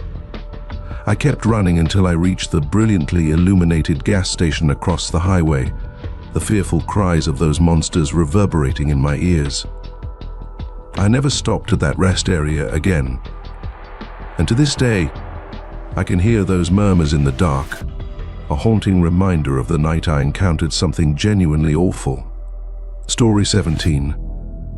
The rain was pouring down in torrents, a relentless torrent that smashed against my windshield and transformed the roadway into a dangerous river of black ice.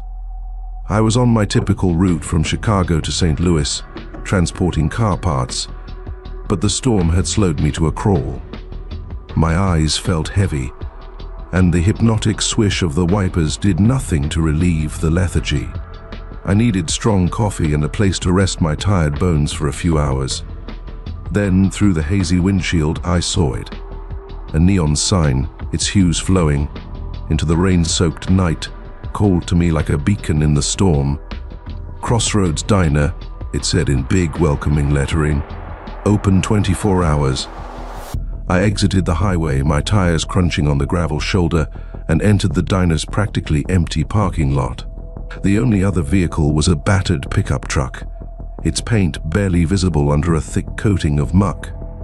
I pulled open the restaurant door, a joyful bell clanging over my head, to be welcomed by a rush of warmth and the delicious smells of coffee and sizzling bacon, a pleasant contrast to the chilly, rainy night outdoors.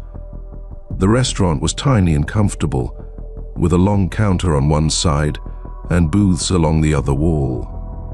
A jukebox in the corner played a sorrowful country tune, its melody mixing with the repetitive clatter of rain on the windows. A few customers filled the booths and counter stools, their faces buried in shade and their words scarcely audible above the storm. A single waitress, her face etched with exhaustion, was behind the counter, cleaning it down with a cloth. "Come on in, Honorable," she said, her voice unexpectedly warm and welcoming. "Take a load off. Coffee is fresh." I grabbed a seat at the counter, relieved to have escaped the storm's intensity. The waitress handed me a warm cup of coffee, its scent filling my nose and erasing the last remnants of slumber. "Rough night out there," I said, looking towards the window. "Worst I've seen in years," she said with a low drawl. "The roads are practically flooded out there. You're fortunate to have made it here." I took a drink of coffee, and the harshness jolted me awake. "Yeah, I guess I am," I said, my gaze roaming the restaurant. There was something strange about the location. I couldn't put my finger on it, but the atmosphere seemed thick, even suffocating. The other customers, I realized, were unusually still. They sat slumped over their food, their faces hidden under caps or their own shadows. No one talked, laughed, or even appeared to notice my presence. I attempted to dismiss the sensation of discomfort, blaming it on exhaustion and the disturbing weather. But as I began to examine the diner's patrons, a terrible thought dawned over me. Their clothing. Everyone seemed to be dressed in ancient clothing, like something from an antique snapshot. Faded gowns, old overalls, and outfits that seemed to belong in a museum. Their features, seen behind their caps or in the flickering gaslight, were strange, pale, almost transparent, with eyes that seemed to mirror the violent storm outside. My heart began pounding in my chest. The eatery guests and eerie quiet seemed odd. It reminded me of a nightmare. I looked at the waitress, who was gazing at me with narrowed eyes and a knowing smirk on her lips. Her complexion was pale and immaculate, and her eyes radiated an unusual radiance. That was when I knew. I wasn't in a diner. I was at a way station, where the living and the dead intersected. I lurched back from the counter, knocking over my coffee cup and pouring its contents on the floor like a pool of blood. The other customers turned towards me, their features lit by the flickering gaslight and their eyes blazing with a cold, ravenous light. I could not wait to see what occurred next. I pushed open the restaurant door and bolted, the rain a welcome respite from the horrors I had seen inside. I never glanced back, but I could feel their cold, lifeless eyes on me as I rushed away into the storm. The Crossroads Diner will be imprinted on my memory as a disturbing warning that certain doors should never be opened. Story 18. The GPS panel flickered, its happy computerized voice in stark contrast to the rising uneasiness in my belly. Rerouting. N. 500 feet, turn left. I was transporting medical supplies from Boston to Baltimore, a trip I was well familiar with. I thought I did. This was a novel diversion. It had begun innocently enough, with the GPS suggesting a faster route, leading me away from the familiar I-95 and onto a succession of increasingly small state roads. Now, surrounded by deep, unknown woods, I was beginning to regret trusting the darn machine. The advertised left turn turned out to be a barely there dirt track, just wide enough for my truck. Trees crowded in on each side, their limbs thick with a sickly-looking moss that shone dimly in the dusk.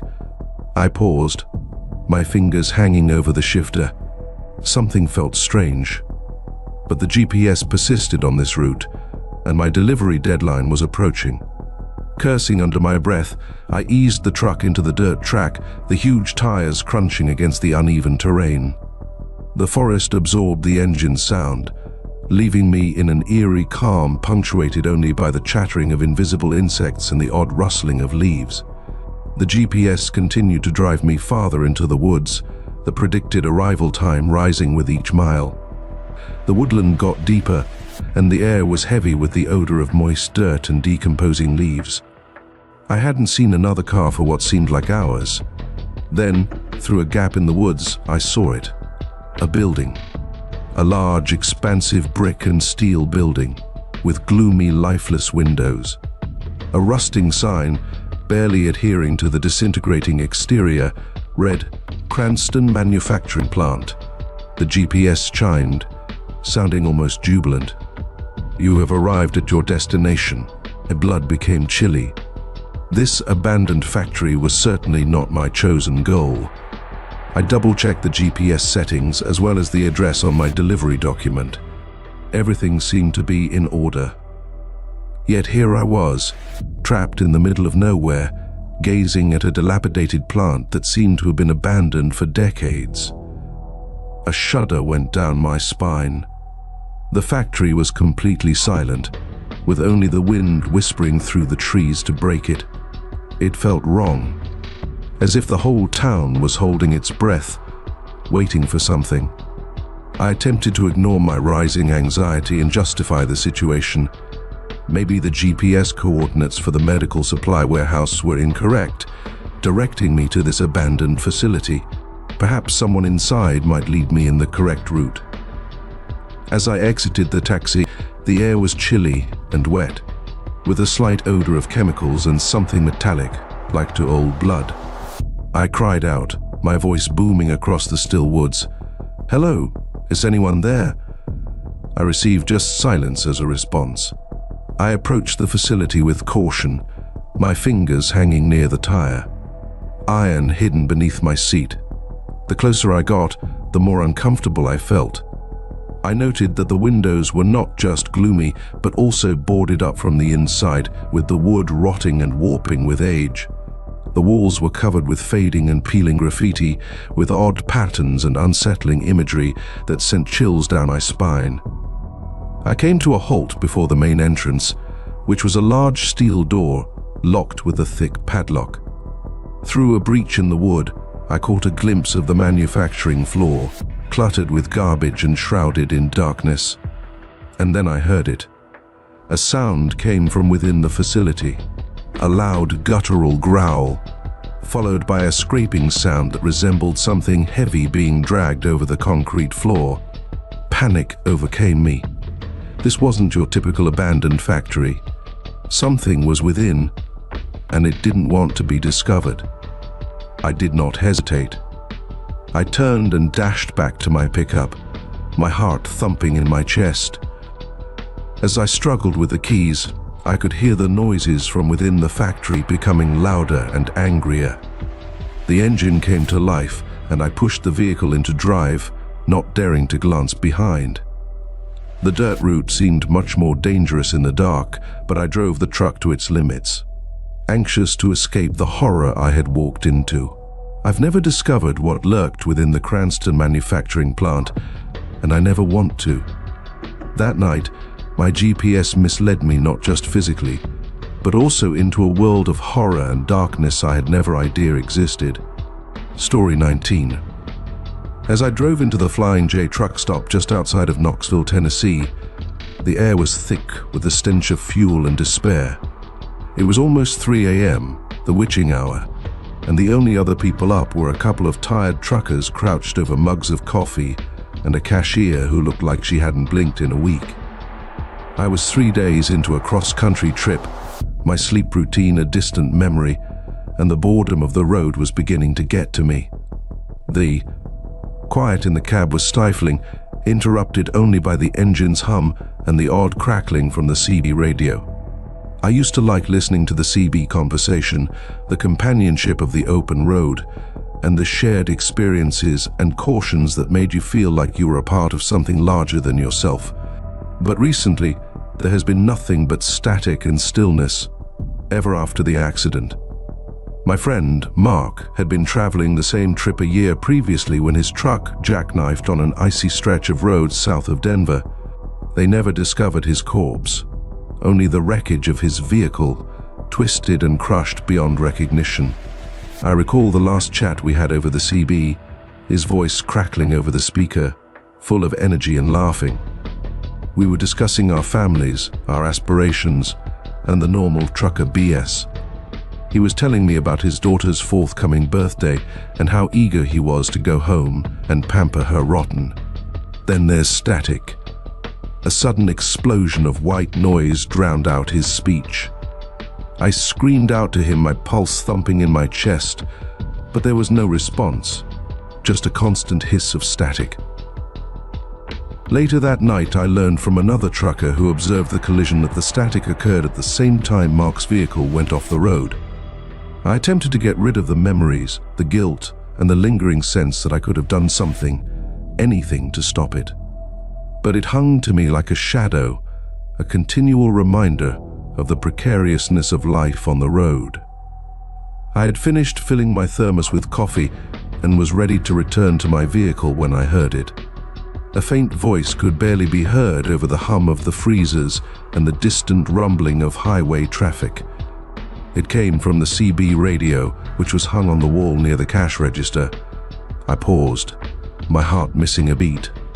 The voice sounded familiar, strangely familiar. Are there any breakers out there? Come back, Sparky. Sparky, that was Mark's handle. His daughter gave it to him, saying he reminded her of a cartoon dog she adored. I moved closer to the radio, my breath caught in my throat. The voice was faint and garbled, but it was easily identifiable. It was Mark. Sparky, is that you? I muttered, my voice shaking. The static became louder, a high-pitched screech that sent chills down my spine. Then Mark's voice, now clearer, filled the truck stop. Tom? Is that you, buddy? I lurched backward, my heart beating in my chest. Mark, how and where are you?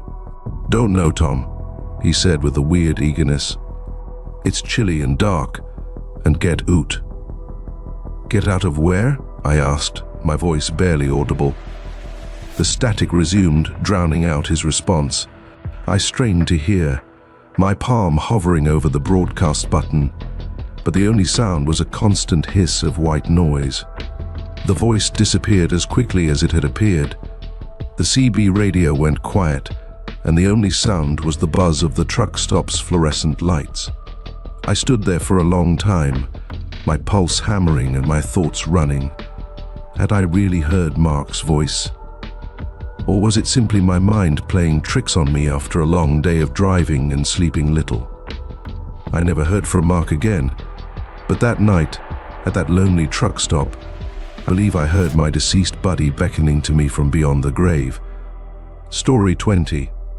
The Wyoming wind howled like a banshee, whirling the snow into a blinding whiteout that made it seem as if the world was dying. I was driving a cargo of construction materials to Casper, but the snow had arrived earlier than predicted, turning the route into a dangerous ice rink. Even with chains on my tires, I was barely plodding along, the wind buffeting the rig like a toy truck. Visibility was reduced to a few feet, and the snow was falling so heavily that it was difficult to distinguish where the road stopped and the ditch started. My CB crackled with the terrified shouts of other truck drivers, their words lost in the static and roaring wind.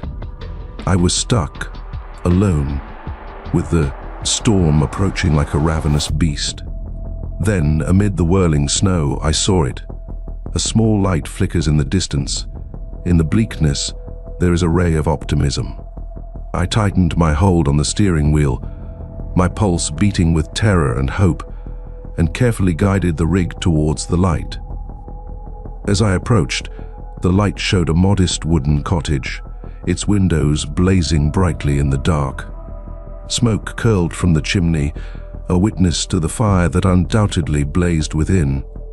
It was a lifeline, a safe haven from the lethal cold and the storm's unrelenting ferocity. I drew my rig up near the cabin, the engine gasping its last as I switched to neutral. The stillness, when it arrived, was nearly deafening. The wind howled outside, but inside the cabin, there was a feeling of quiet and protection. I took my flashlight and my thick winter coat and walked outside into the storm. The wind slammed me with such ferocity that it almost knocked me off my feet, and the snow stung my face like thousands of tiny needles. I struggled through the knee-deep snow toward the cabin, each step an effort to counteract the blizzard's unrelenting ferocity. I approached the porch, its wooden planks slippery with ice, and hammered on the massive wooden door. The wind drowned up the sound, but a second later, the door creaked open, showing a person silhouetted against the warm light from within. "Well, come on in, son," a rough voice said. "You'll catch your death out there." I walked inside, relieved to have escaped the storm's ferocity. The cabin was modest, a single room with a rough-hewn table and chairs, a wood-burning fire that provided heat, and a loft reachable by a rickety ladder. The walls were crammed with shelves filled with canned food, tools, and other supplies, indicating a life lived off the grid. The guy who answered the door was tall and broad-shouldered, his face worn and lined like a topographical map, and his eyes piercing blue, as if they could see right through me. He wore a thick flannel shirt and pants, and his hands were calloused and powerful. My name is Jeb, he added, offering a hand. Jebediah, but everyone calls me Jeb. Tom, I said, shaking his hand. Thank you for taking me in. Would have been stuck out there all night. No problem, son, Jeb answered, waving his hand dismissively. Always happy to assist a fellow traveler in need. Storm is the worst I've seen in years. You're fortunate to have discovered this spot. He pointed to the table where a pot of coffee steamed on the burner. Coffee's hot, and there's some stew left if you're hungry.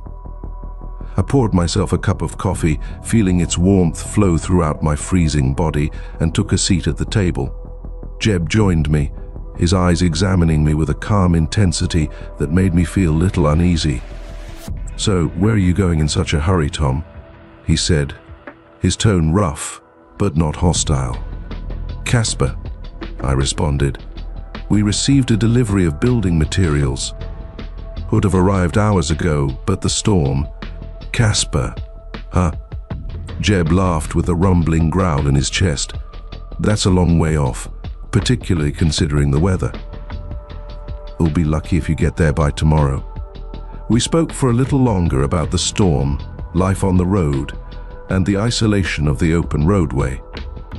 Jeb was a man of few words, but his eyes were full of knowledge and experience that demanded respect. The storm raged outside as the night progressed, but the cabin remained warm and protected. I had a feeling of calm and appreciation that I hadn't felt in a long time. Then I overheard it, a voice. The sound was faint at first, hardly discernible over the roaring wind and crackling flames.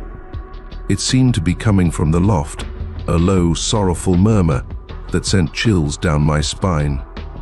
I looked at Jeb, who seemed unfazed, his attention fixated on the fire. Jeb, I muttered, my voice barely audible. Did you hear that? He turned to me, his gaze narrowed. Hear what, son? A voice, I hissed, coming from the loft, laughed with a rumbling growl in his chest. It's only the wind, son. I'm pulling your leg. You are exhausted, that is all. He returned to the fire, but I couldn't escape the sensation that something was wrong. The voice, while weak, was clearer now. A woman's voice, heavy with anguish and misery. I carefully rose from the table, my pulse thumping in my chest, and moved to approach the ladder leading to the loft. Tom? Jeb's voice sounded stern now, tinged with caution. What are you doing? I ignored him, my interest outweighing my dread. I ascended the ladder, each creaky step echoing through the cabin's solitude. The loft was dark, with just a faint glimmer from the fire below. I scrambled for my flashlight, fingers quivering, and turned it on. The beam of light shone through the darkness, revealing the loft's dusty interior.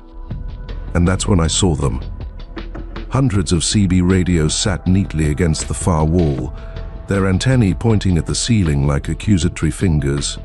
Next to the radios, there is a mound of clothing, women's clothing. The voice, now closer, seemed to be emanating from the radios, a chorus of murmurs, each filled with agony and fear. I staggered back, my blood becoming cold. The voice, attire, and expression in Jeb's eyes made sense now. He wasn't some sweet elderly guy providing refuge from the storm. He was a monster, a predator who led innocent ladies to their deaths. And I was stuck within his lair, with a storm roaring outside and the spirits of his victims uttering warnings. I attempted to run, but it was too late. Jeb stood at the foot of the ladder, his face distorted in wrath, a tire iron securely held in his fist. You shouldn't have come here, son, he said, his voice a guttural sneer. Now, you're never leaving. Story 21. The night in New Mexico was wide and starry, making you feel little and inconsequential in the larger scheme of things. I was transporting electronics down to El Paso, and the radio was playing nothing but static, leaving me alone with my thoughts and the long ribbon of blacktop stretching out in front of me. I was driving through the borders of truth or consequences, a town whose name always made me laugh when the motor stalled. It wasn't anything significant, just a little blip, but it was enough to make me uncomfortable. My truck was an old, temperamental beast that always broke down at the worst possible moment. I pulled over to the side of the road, the quiet jarring after the incessant drone of the engine. The only light came from the moon and stars, which formed long, spooky shadows over the desert scrub. I examined the gauges and lifted the hood, but there was nothing visible wrong. I settled down for the night, thinking it was only a gasoline line problem that I could solve in the morning. I took my sleeping bag from the bunk, slid into the driver's seat and tried to ignore the nagging sense that I wasn't alone. I awoke about 3 a.m. with my heart thumping in my chest. The taxi was bathed in an odd, pulsing light, a kaleidoscope of hues that seemed to be emanating from outside. I sat up, heart in my throat, and looked out the windshield. The desert, normally cloaked in darkness, was blazing with light. It seemed as if someone had pointed a massive spotlight at my vehicle, the intensity of the light almost blinding. Then I saw them. 3 things hovered quietly above the desert floor, their lights flashing hypnotically. They were definitely not aircraft. They were very large, quiet, and methodical in their motions. I gazed, fascinated and horrified, as the things moved quietly across the sky, their lights forming dancing shadows on the desert floor. They seemed to be examining me, their lights increasing as if attempting to penetrate the metal shell of my vehicle. I'm not sure how long I remained there, stuck in place, my mind straining to comprehend what my eyes were witnessing. It seemed like hours, but it may have been minutes or even seconds. The presence of such items made time seem meaningless. The things then vanished into the expanse of the night sky just as fast as they emerged. The light faded, leaving me in darkness once again, interrupted only by the sound of my own rapid breathing. I sat there for a long time, my body quivering and my thoughts full of questions and worry. Had I really seen what I believed I saw? Or was it a delusion, a trick of the desert night playing on my sleep-deprived brain? I never discovered out what the lights were or where they originated from. But one thing is certain, I'll never forget the night at Truth or Consequences when the desert sky shone with lights that defied explanation.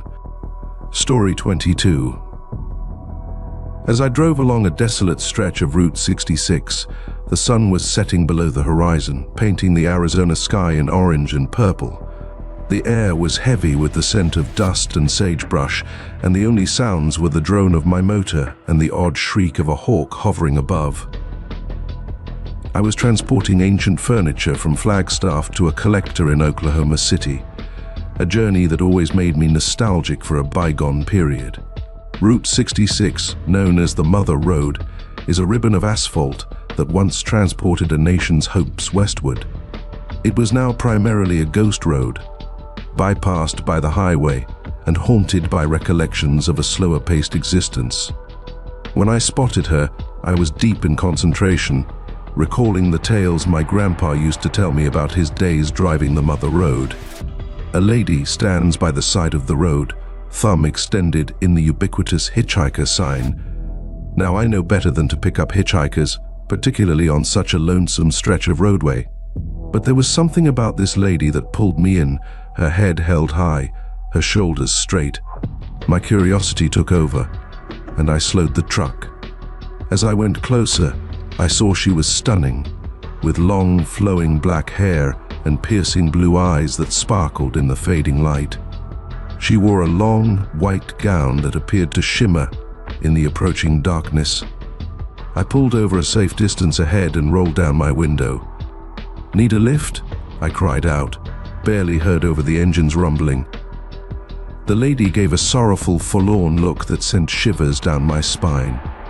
"That would be lovely," she said, her voice gentle and musical, like the sound of a faraway bell. She strolled toward the vehicle, her motions beautiful and flowing, like a willow swinging in the breeze. As she approached closer, I realized her attire was old-fashioned, similar to what my grandma wore in old pictures. She approached the passenger door and paused, her fingers lingering over the handle. "Do you mind if I ask a favor?" she inquired, her voice barely audible. "Sure," I said, my curiosity piqued. "Anything." "Could you please drive me to the next town?" she said, her voice quivering slightly. I seemed to have misplaced my way. "Of course," I said, opening the door. "Hop in." She slipped into the passenger seat, her clothing rustling like dried leaves. The taxi was laden with the sweet, cloying perfume of lavender, which seemed out of place in the sandy desert air. "Thank you," she said quietly, her voice barely heard over the buzz of the motor. "You're very kind." We traveled in quiet for a time, with just the rumbling of the motor and the odd crackling from the CB radio. I attempted to make small chat by asking her name and where she was going, anything to break the awkward stillness that had come over the taxi. But she just smiled sadly and shook her head.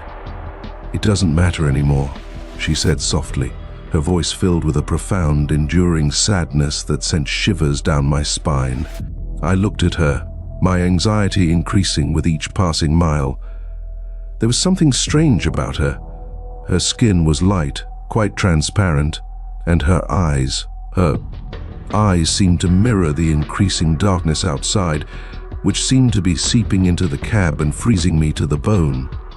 I tried to concentrate on the road, the fading light, everything but the weird lady seated next to me. However, her presence was overpowering and her silence deafening. Then I observed something weird. My headlights normally illuminated the road ahead, but this time it was black, pitch dark. And the air, which had been pleasant and dry, was suddenly frigid and moist, like a tomb. I slammed on the brakes and the truck skidded to a stop on the desolate roadway. "What the?" I started with a shaking voice, but the lady was gone, vanished. The passenger seat was vacant, with just the aroma of lavender and a chill in the air I inhaled as proof of her presence. I sat for a long time, my pulse hammering and my thoughts racing. Had I dreamed the whole thing? Was my mind playing tricks on me due to weariness and loneliness on the road? Then I saw it. A solitary white rose lay on the passenger seat where the lady had been seated. Their petals were as white as snow, and their aroma was a beautiful, haunting memory of the mystery hitchhiker in the white dress. I never saw the lady again, but I'll never forget that night on Route 66 when I saw the Mother Road's spirit, a warning that certain travels should be avoided. Story 23. The limitless plains of Kansas spread out before me, a monotonous scene of wheat fields and wind turbines that seemed to go on forever. I was transporting a shipment of grain to Oklahoma City as the sun sank, bathing the sky in brilliant orange and crimson. It was a magnificent scene, but I couldn't escape the dread that had been bothering me since the morning. It began quietly, with a thin smear on the inside of my windshield, directly in my line of sight. I attempted to remove it, but it wouldn't budge. It wasn't dirt, filth, or anything I could recognize. It seemed like someone had carved a mark on the glass itself. I rejected it as an odd optical illusion. But as the day progressed, the mark became bigger and more definite. It started to resemble a symbol, a circle with a dot in the middle, like an eye looking back at me. I tried to ignore it and concentrate on the road, the never-ending stream of trucks and automobiles that shared the highway with me. But the symbol appeared to pull my attention, and its presence became stronger with each passing mile. As twilight fell over the fields, the sign started to shine. It projected a faint, ethereal glow of pale blue that pulsed with an unsettling pattern. I pulled over on the side of the road, my heart pumping and my thoughts racing. I'd heard stories from truckers about unusual events on the road, unexplainable phenomena that defied logic and reason. But I'd always discounted them as folklore, the musings of lonely truckers with vivid imaginations. Now I was not so sure. The sign continued to flash, its light filling the cab with an eerie brightness. I could feel its energy, a chilly, tingling feeling that crept throughout my body and caused the hairs on the back of my neck to stand on edge. Then the writing emerged. It began slowly, with a single phrase appearing next to the blazing symbol. Then another, until the whole windshield was covered with a message penned in a language I couldn't comprehend. The letters shone with the same eerie blue light as the sign, their shapes twisting and twirling like flames caught in a wind. I attempted to understand them and make sense of the message, but it was like trying to read fog. The air in the cab seemed thick and oppressive, as if a large weight had descended over me. I could feel my pulse racing in my chest, and my breath came in short, weak gasps. The text faded as fast as it appeared. The sign slipped away, its brightness dimmed, leaving me in darkness once again. I sat there for a long time, my body quivering and my thoughts filled with terror and bewilderment. What had I just seen? Was it a communication from another realm, or a warning from beyond the veil? Or was it all in my imagination, a delusion caused by exhaustion and the hypnotic monotony of the journey? I resumed my trek, my eyes fixed on the road and my thoughts racing. The recollection of the blazing symbol and the mysterious message lingered in my mind, a terrifying reminder that certain things are better left unexplained. The following day, I had my windshield replaced. Even today, years later, I can see the faint shape of the symbol, a ghostly remembrance of the night the writing appeared on my windshield, a message from an unknown sender, its meaning lost in the expanse of the Kansas night. Story 24. The Utah night was a patchwork of blackness, interrupted by the odd, lonely truck stop or the distant lights of a town I couldn't bear to mention. I was driving from Salt Lake City to Denver as usual, transporting a load of construction supplies, when the radio switched to a country station that appeared to play nothing but sorrowful songs about grief and loss. It was one of those evenings when the miles seemed to go on forever, the road hypnotizing you with its infinite white lines and the rhythmic hum of the motor. I was struggling to remain awake, my eyes heavy, my thoughts flitting in and out of focus. I had just passed the turnoff for Green River, a town I known largely for its dinosaur museum and reputation as a trucker speed trap, when I saw it in my rearview mirror. A pair of headlights, shining bright in the darkness, approached me quickly. I'm accustomed to seeing headlights in my mirror. It comes with the territory. But something about these lights irritated me. The lights were too bright, too close together, and seemed to pulse. I checked my speed. I was already at my limit, but the lights became more intense with each passing second. I tightened my hold on the steering wheel as my heart began to pound in my chest. I looked in my side mirror, hoping to get a closer view of the car behind me. But the mirror reflected just blackness. The headlights seemed disconnected from the car itself. A shudder went down my spine. I'd heard rumors among truckers about phantom autos, haunting apparitions that plagued lonely stretches of roadway, their drivers eternally trapped in the twilight zone between this world and the next. I attempted to reason it away. It was most likely a lighting effect, a reflection from an approaching car, or my sleep-deprived imagination playing tricks on me. But the lights continued coming closer, more intense, and the hair on the back of my neck stood on edge. Then I overheard it, a deep, guttural grumble, like an engine pushed to its limits, yet warped and uncanny. It seems to be coming from everywhere and nowhere at once. I braved another look in the mirror. This time, I noticed it. A flash of chrome, a sight of a grille that appeared to go on forever, and a set of headlights that glowed with an unusual intensity, like predator eyes fixed on its victim. Terror grabbed me. I pushed my foot on the accelerator, pushing my vehicle to its limits, and the engine screamed in protest. But the lights maintained pace, their snarl becoming louder and closer. I veered to the right, trying to allow the phantom car space to pass, but it followed my movements, its headlights never leaving my rearview mirror. I was stuck, entangled in a deadly game of cat and mouse with something beyond logic and reason. We raced down that deserted stretch of highway for what seemed like an eternity, the only noises being the boom of our motors and my own heartbeat. The phantom automobile disappeared as swiftly as it emerged. The lights, the growl, and the sense of fear that had held me were gone, leaving me in solitude and darkness once again. I slowed the rig, my body shaking and my thoughts racing. I pulled over to the side of the road, attempting to gather my thoughts and tell myself that I hadn't just peered into the abyss. I never saw the chrome ghost again, but the memory of that night on Route 40, when I was chased by something that shouldn't exist, always haunts me, a disturbing reminder that certain routes are better avoided, particularly at night. Story 25. The California coast unfurled before me, a spectacular sight of rocky cliffs, pounding waves, and a sky that appeared to go on forever. I was transporting a bunch of vegetables down to San Francisco, the sea air blowing over my hair as I drove down Highway 1, one of America's most gorgeous journeys.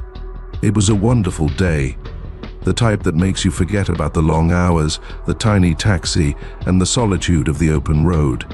I had the windows down, the radio was playing classic rock, and I couldn't stop smiling. Then the fog rolled in. It occurred so quickly, like if someone had turned a switch. One minute I was drenched in sunlight, and the next I was wrapped in a thick white blanket that lowered vision to a few feet. I slowed down, my pleasant mood fading like morning mist. Highway 1 is known for its fog, a perilous section of road that has claimed several lives over the years. I turned on my fog lights, and their rays barely penetrated the opaque white wall that enveloped me. The air became thick and moist, and the only sounds were the repetitive thud of the windshield wipers and the distant roar of the ocean. I was approaching a particularly twisty segment of the highway, a sequence of blind corners that usually made my hands sweat, even under ideal circumstances. I tightened my hold on the driving wheel, my eyes fixed on the road ahead, my thoughts racing. That's when I overheard it. A long, sorrowful howl echoed through the gloom. It wasn't the cry of a dog, a coyote, or any other animal I'd heard previously. It was different, deeper, more primal, and imbued with a sadness that sent chills down my spine. I jammed on the brakes, sending my truck sliding slightly on the moist pavement. The howl seemed to be coming from right in front of me, but the fog was so dense that I couldn't see more than a few feet ahead. I pulled down my window, the chilly, moist air striking me like a punch in the face. The howl rang out again, closer this time, and I swear I felt something brush against my arm, a chilly, brief touch that made the hairs on the back of my neck stand on edge. Panic overcame me. I'd heard tales, local traditions, about a ghost dog, a haunting beast that stalked this stretch of roadway, its sorrowful cries foreshadowing tragedy. I put the rig in gear and slammed my foot on the accelerator, my heart thumping in my chest. The engine roared, but the wail continued. Reverberating all around me, seemed to come from everywhere and nowhere at once. I sped into the fog, my hands white on the driving wheel, my head a mixture of terror and adrenaline. The howl became louder and closer, and it seemed as if the phantom dog was sprinting alongside my vehicle, its chilly breath on my neck. The wail disappeared as quickly as it began. The fog started to dissipate, showing the road ahead as clear and deserted. I slowed the rig, my body shivering and breathing in short, little breaths. I pulled over to the side of the road, attempting to gather my thoughts and tell myself that I hadn't just peered into the abyss. I never saw the ghost dog, but I'll never forget that day on Highway 1, when the fog crept in and the eerie howl rang through the valleys, a frightening reminder that certain routes should be avoided, particularly when the fog screams of things unseen. Story 26. The Nevada desert spread out before me, a seemingly unending expanse of sand and scrub brush roasting in the scorching heat. I was on a single haul from Las Vegas to Reno, my tanker full with aviation gasoline, and the delivery date loomed over me like a vulture. My CB crackled with the typical conversation of truckers, a soothing reminder that I wasn't wholly alone in this bleak region. I was about halfway through my shift, thinking about the dish of chicken fried steak that awaited me at the Tonopah truck stop, when I spotted something peculiar. My Peterbilt called Betsy was drifting. Betsy was old, approaching 30 years on the road, but she was a pretty nice vehicle, reliable, strong, and predictable. But here she was, leaning slightly to the right and pushing on the steering wheel as if she had a mind of her own. I reversed the slide, my brow furrowing in perplexity. "Easy, girl," I said, touching my dashboard. "What's gotten into you?" However, the drifting became more forceful, dragging me farther and further away from the center line. I struggled with the steering wheel, my knuckles becoming white and my heart began to pound in my chest. "Betsy, cut it out!" I shouted, my voice booming in the empty taxi. "This isn't funny." But Betsy would not listen. The engine screamed and the truck accelerated, pushing me down the highway with a force beyond my control. I was imprisoned, a passenger in my own rig, at the mercy of a machine that had apparently gone insane. I tried every option I could think of. I pressed the brakes, but they remained unresponsive. I moved to neutral, but the engine continued to howl, and the truck maintained its fast pace. I even tried turning off the ignition, but the key would not turn. Panic washed over me, cold and piercing, as I recognized the dreadful truth. I had lost control of my own vehicle. Betsy, my trusted friend, had turned against me, her steely heart now a cage of steel and chrome. The highway stretched out before of me, a swirl of tarmac and white lines. I was racing towards an unknown destination, my destiny in the hands of a power I couldn't comprehend, much less control. The CB came to life, and the voice of a fellow trucker broke through the static. "Breaker, this is Big Red 2. Whoever is driving the Peterbilt is going for a washout. Repeat the washout. You need to turn around immediately." I gazed forward, my blood becoming cold. He was correct. A wide canyon, cut into the desert floor by previous flash floods, was directly in my path. The bridge that used to cross the washout was vanished, leaving just a pile of twisted metal and concrete behind. I was gonna die. I closed my eyes, braced for the collision, my fellow drivers' shouts reverberating in my ears. But the effect never arrived. Instead, I felt a shock, a sudden change in velocity, as Betsy veered suddenly to the left, her tires squealing in protest as she nearly skirted the cliff. I opened my eyes, my heart thumping in my chest and my body drenched in perspiration. The washout was behind me now, a yawning pit of ruin from which I had managed to escape. Betsy was slowing down now, and the engine was returning to its usual pace. I recovered control of the steering wheel, my hands trembling as I brought the truck to a halt on the side of the road. I sat there for a long time, my body shaking and my thoughts racing. What just happened? Had Betsy really saved my life? Or was it all just a terrible illusion caused by the desert heat and my sleep-deprived mind? I never learned what triggered Betsy's abrupt change of heart, but from that day on, I treated her with newfound respect, a healthy dosage of terror, and a constant reminder that even the most dependable of robots may have their own minds. Story 27. As I drove into the abandoned petrol station on the outskirts of Tucumcari, New Mexico, the air was thick with the scent of fuel and old coffee. It was almost midnight, the witching hour, and the only light came from the flickering neon sign over the pumps and the faint glimmer of the moon above. I was on a tight schedule, transporting a consignment of refrigerated products down to Phoenix, but even I knew not to push it on a night like tonight. The road was a ribbon of black ice, unseen behind a thin coating of frost, and the quiet was almost palpable. Besides, my intuition told me to quit. After years on the road, I had developed a sixth instinct that warned me when something wasn't right. The gas station was one of those forgotten outposts in the middle of nowhere, a throwback to a bygone period when Route 66 was the primary artery of the American dream. The structure seemed to have not been painted since the Eisenhower era, and the pumps creaked and moaned as if they were ready to cough up their last drop of petroleum. I drove up to the single functional pump, its line twisted in a tangle of duct tape and hope, and stepped out of the vehicle, my breath misting in the cool night air. The quiet was broken only by the hiss of the air brakes and a distant howl from a coyote out in the darkness. As I was filling the tank, my sight was drawn to the reflection in the truck stop glass. The guy was tall and thin, his face hidden by a cowboy hat pulled low over his forehead. He was standing near the men's toilet, his right hand hidden behind his back and his left hand clutching what seemed to be a bundle of cash. I attempted to obtain a better view, but the angle was incorrect. Something about the man's stance, the way he kept peeking over his shoulder, irritated me. Then another person entered the mirror.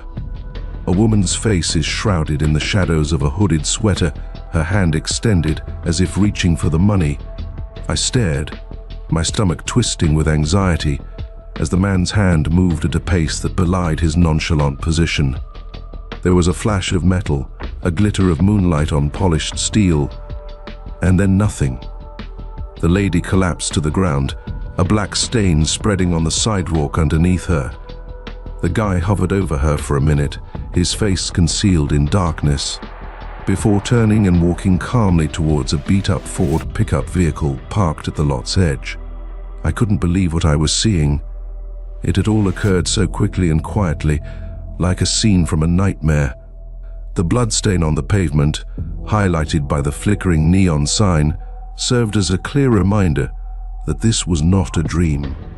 I groped for my phone, my hands trembling so much that I could barely call. As the operator responded calmly and professionally, I knew I couldn't tell her what I'd witnessed. The guy was gone, and his vehicle vanished into the darkness. What about the woman? I couldn't be positive, but I was quite confident she wasn't moving. I fumbled out a narrative about a probable accident, a hit and run, anything to get the police involved. But deep down, I knew it was too late. I left that petrol station a few minutes later, the picture of the lady laying on the pavement etched in my memory. I never learned who she was or why she died that night. But I'll never forget the bloodstains on the pavement, a mute reminder of the darkness that hides on the road's outskirts, waiting for the moon to conceal its misdeeds.